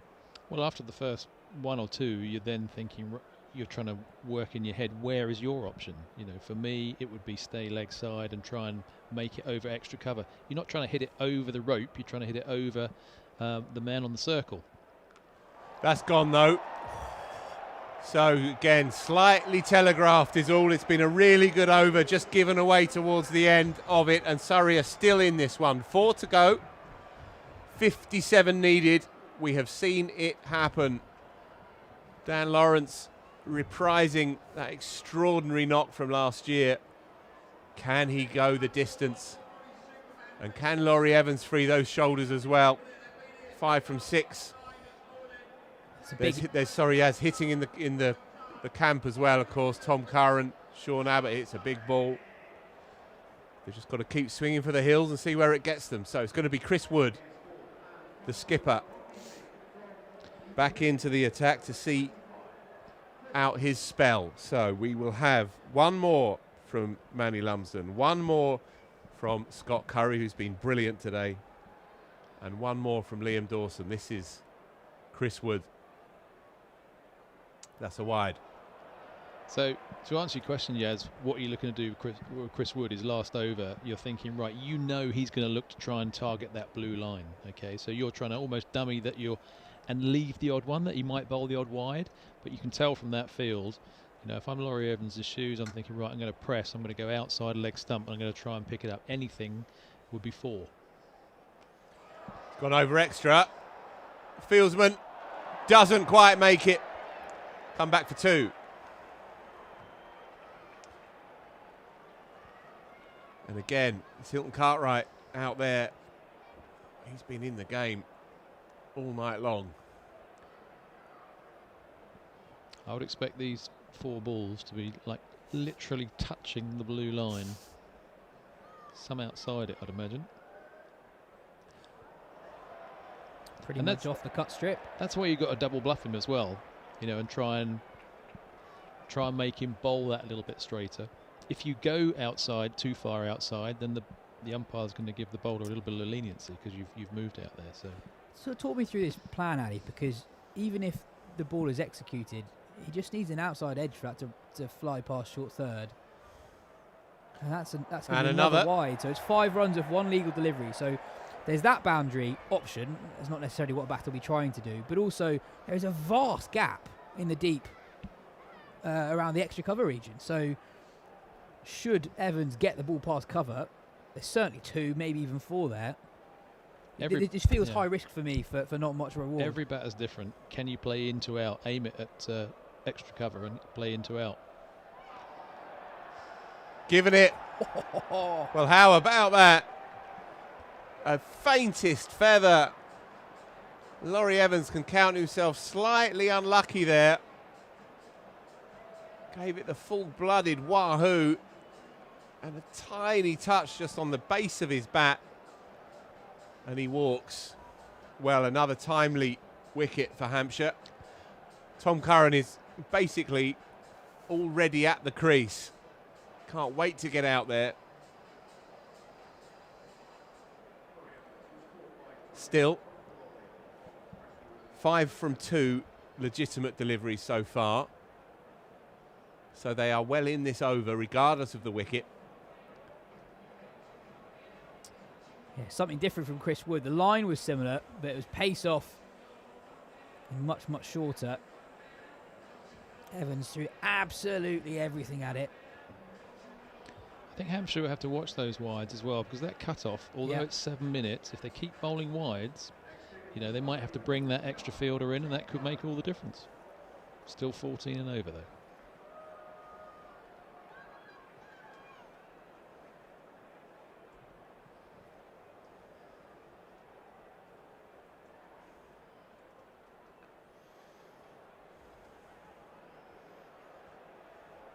Curran really wanted to, but Lawrence turns him back. Wisely.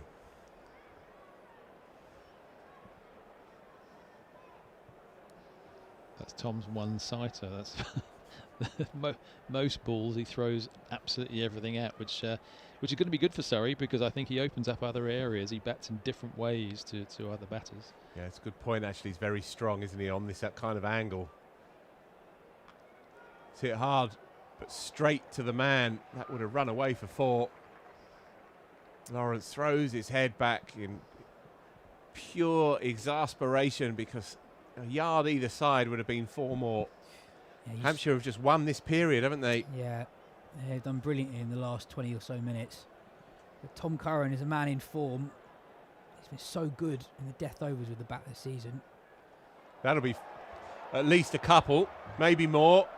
Runs away for 4. Useful. Yeah, Chris Wood's got his head in his hands, but there's always a risk of that happening with that line and with the fielder in the ring at short third. And to Tom Curran's credit, you can tell by the way he's played that ball, he's really tried to get that up and over short third. But he is more into out than quite a lot of the other batsmen, isn't he? So he is going to find that.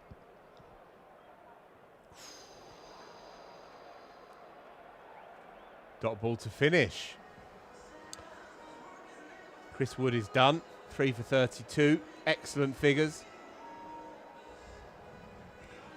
So, who's to bowl? It's going to be Liam Dawson.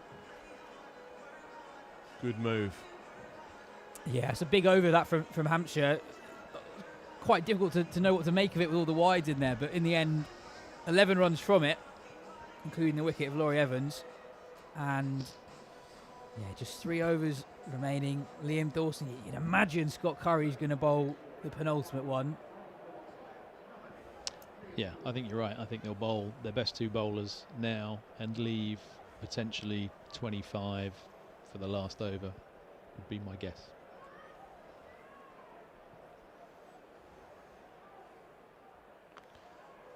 Just the single. Lawrence losing his shape.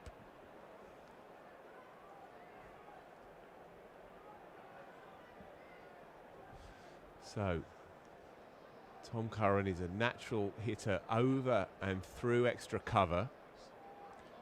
Relatively short boundary. Go straight. You'll pick up a couple. Lawrence comes back. Makes it. 3 from 2 though. Hampshire will take that. Card run rate 16.13 and over, but in the modern game, that is not unchaseable. You do see teams put together this volume of runs in the death overs. Lawrence is batting so well. Tom Curran, such a experienced death hitter. Oh, it's well bowled again.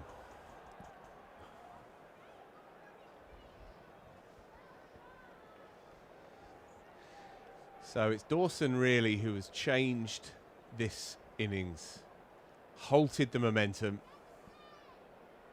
It was him who came in, said, right, I'm taking control of this.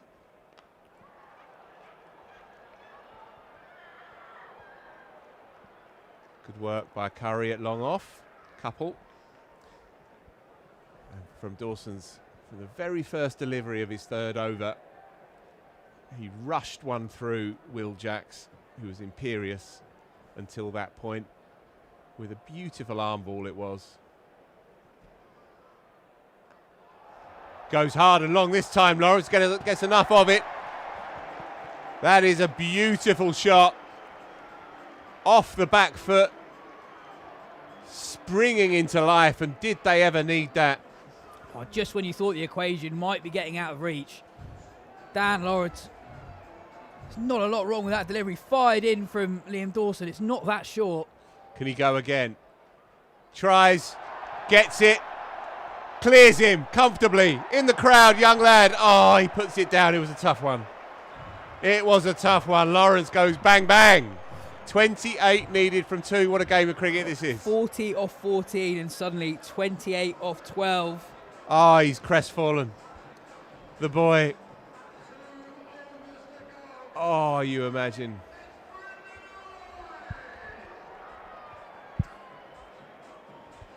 Yeah, it probably hurts. I mean, it was difficult.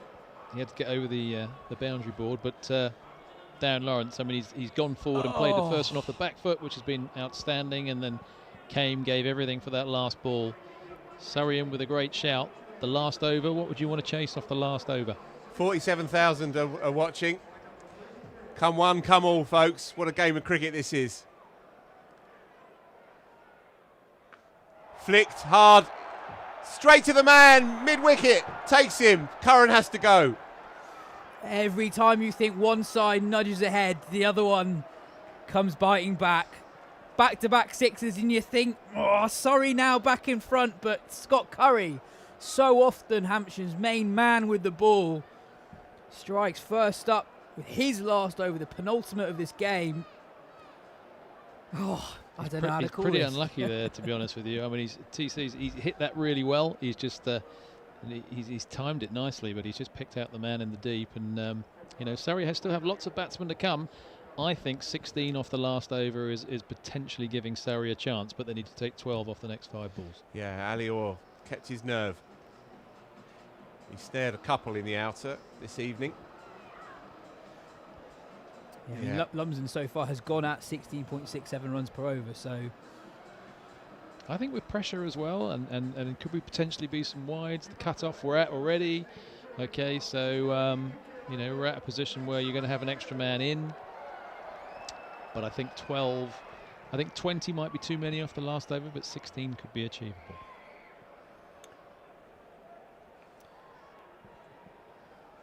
So we are at that cut-off point. 5 fielders outside as we speak, but for the final delivery, I fancy. That's gone high by Jordan Clark. Ali Orr's in the game again.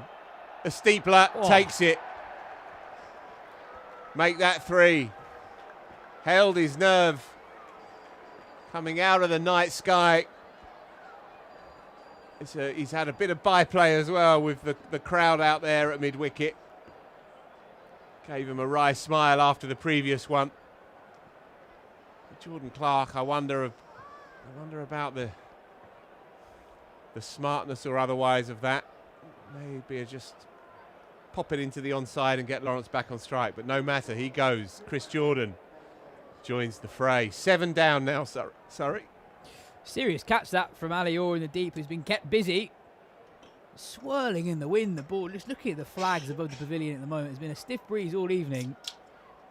You could see that ball almost change trajectory. That went so high. Yeah, that was a very good catch. That wasn't easy. The first one, I think, was a good catch, but this one's even better. And Scott Curry on a hat-trick. It looks easy, you know, when it goes up you think that's easy, but actually under lights that is not anywhere near as easy as you think. Tell you someone who's enjoying this, Manny Lumsden. He's saying, come on lads, couple more dots and then give me the ball. I don't mind it at all. Oh, beautifully done, sir. This game is still alive.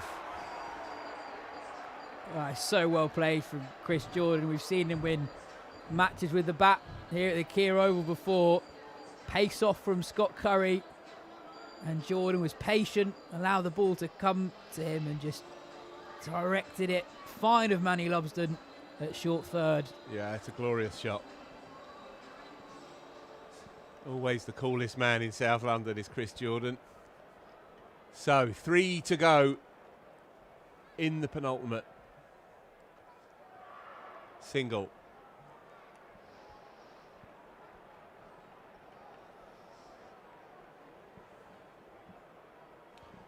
At least one of these, you fancy, has to go to the boundary. One boundary and a single gives them a chance.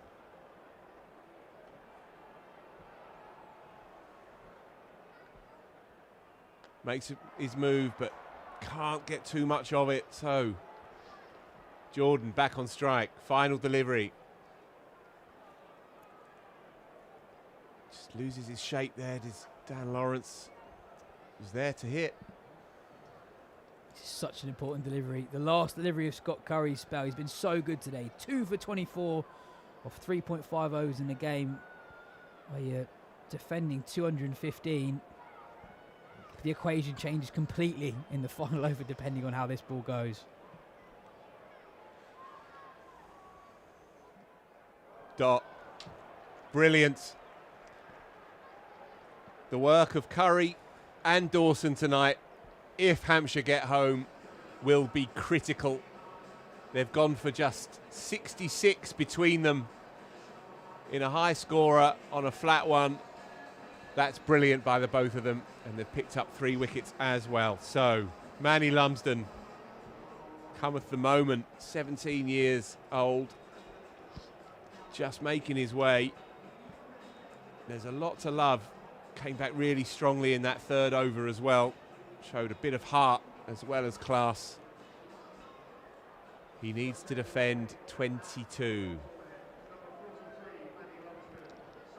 Lawrence on 80 on strike. And if you're just joining us, a reminder that Manny Lumsden, just 17 years old, his first season in the T20 Blast, just the 3rd youngest seamer to take a wicket in this competition's history, now defending 22 runs of the final over against 2 players of international experience. Now there's no one out on the offside boundary. 4 men.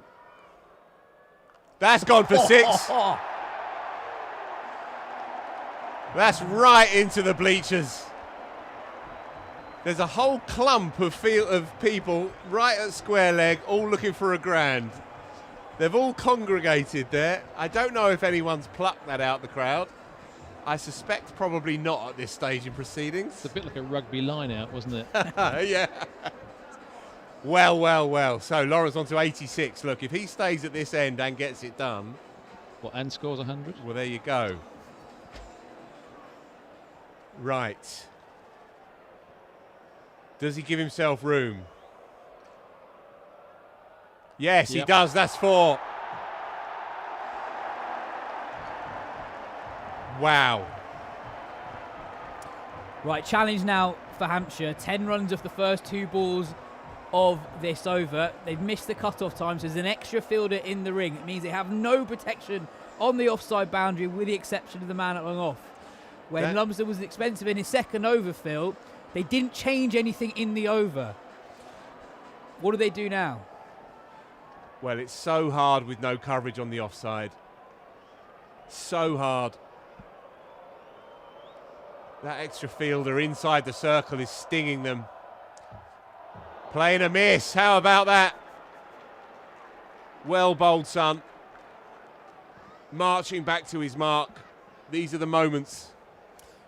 Every time you feel like one side's got ahead, the momentum changes the very next ball. Now suddenly 12 off 3.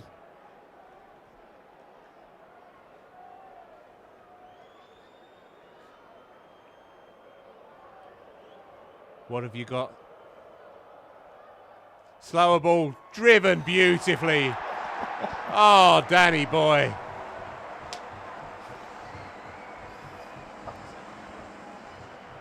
The composure to just wait and wait and wait. Hold your shape when you need 4 runs a ball. To wait for the slower ball that's way outside leg stump and actually play a fairly conventional cover drive. He's on 94. They need 8 from 2. Long off and long on have not been in the game at all here. One can't help thinking that vast expanse through the offside, unpopulated by a fielder, is just asking for trouble.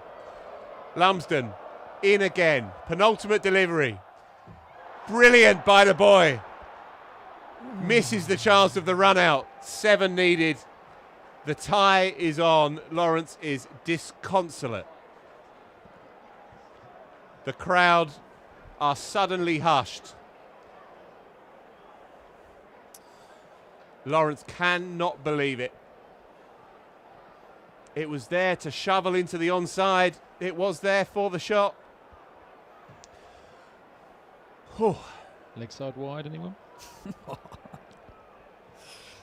right, they can take all the time in the world here. Make sure that everyone is aligned.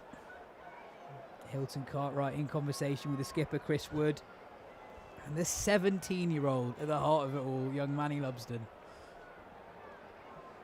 Get that shot back on the bowlers and fielders, please. Manny Lumsden, you can see it. visibly, the heart is pumping.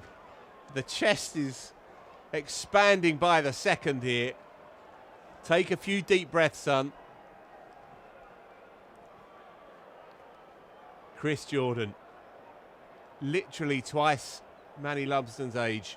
And some. Where are his areas?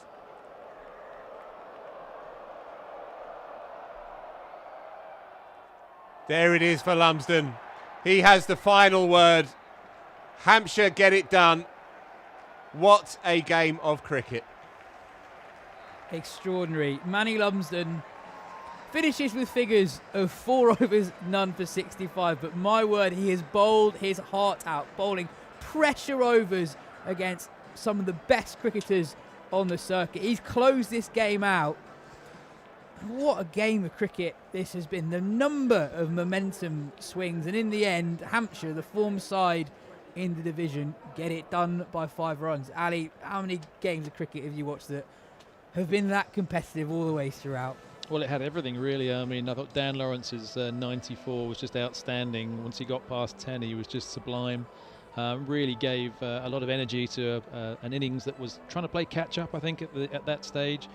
I think you probably put down, there were probably more extras for Surrey over, and that could be the difference between the two sides. But I thought some brilliant cricket on a fantastic wicket. Two sides that would really, look great on finals day. They're two of the stronger teams around. But Surrey have played the harder, the sides that they played. Kent, Hampshire twice. They've lost all 3 of them, and that's not form that they'd want going in there. But they did lots of things well today. I thought Dan Lawrence was fantastic, and I thought Will Jacks a fantastic score up top that really set momentum to the game. And I thought it was a very impressive chase. But they were probably chasing 20 too many. That was 20 over par. Very valiant effort to get to where they did, and a couple of awesome innings to take them very close. But they just came up short at the end. We've seen one for the ages tonight. Thoughts go out to Daniel Lawrence, who ends up 94 not out from 47 balls. Remember that he was on 10 from 11 deliveries at one point, and he came oh so close. Will Jacks was imperious for 70 earlier in the piece, but for my money, Liam Dawson coming back into the attack for that 3rd over at the critical point, with Jacks and Lawrence going berserk together in cahoots. That was the key moment. Dawson showing all of his experience, all of his old world class, fizzing one through Jacks's defences to change the tenor and the complexion of this innings. And Lawrence, despite his heroics towards the end, there was just a little bit too much to do. Hampshire get it done by 5 runs in the end. We've seen some sensational cricket tonight. We truly have. The crowd have been richly entertained. We've had a ball. We had over 50,000 watching as well towards the finale of this one. Right. I think it's time to go, gentlemen. Thank you so much for your time and your spending your evening watching this with us. Thanks to the team in the production area and, of course, our cameramen as well. Myself, Phil Walker, Yas Rana, Alistair Brown. We've had one hell of a night here in South London. I fancy that the crowd are just getting going as well. That'll be it from us, and we'll be back for live coverage next week. Thanks for joining us.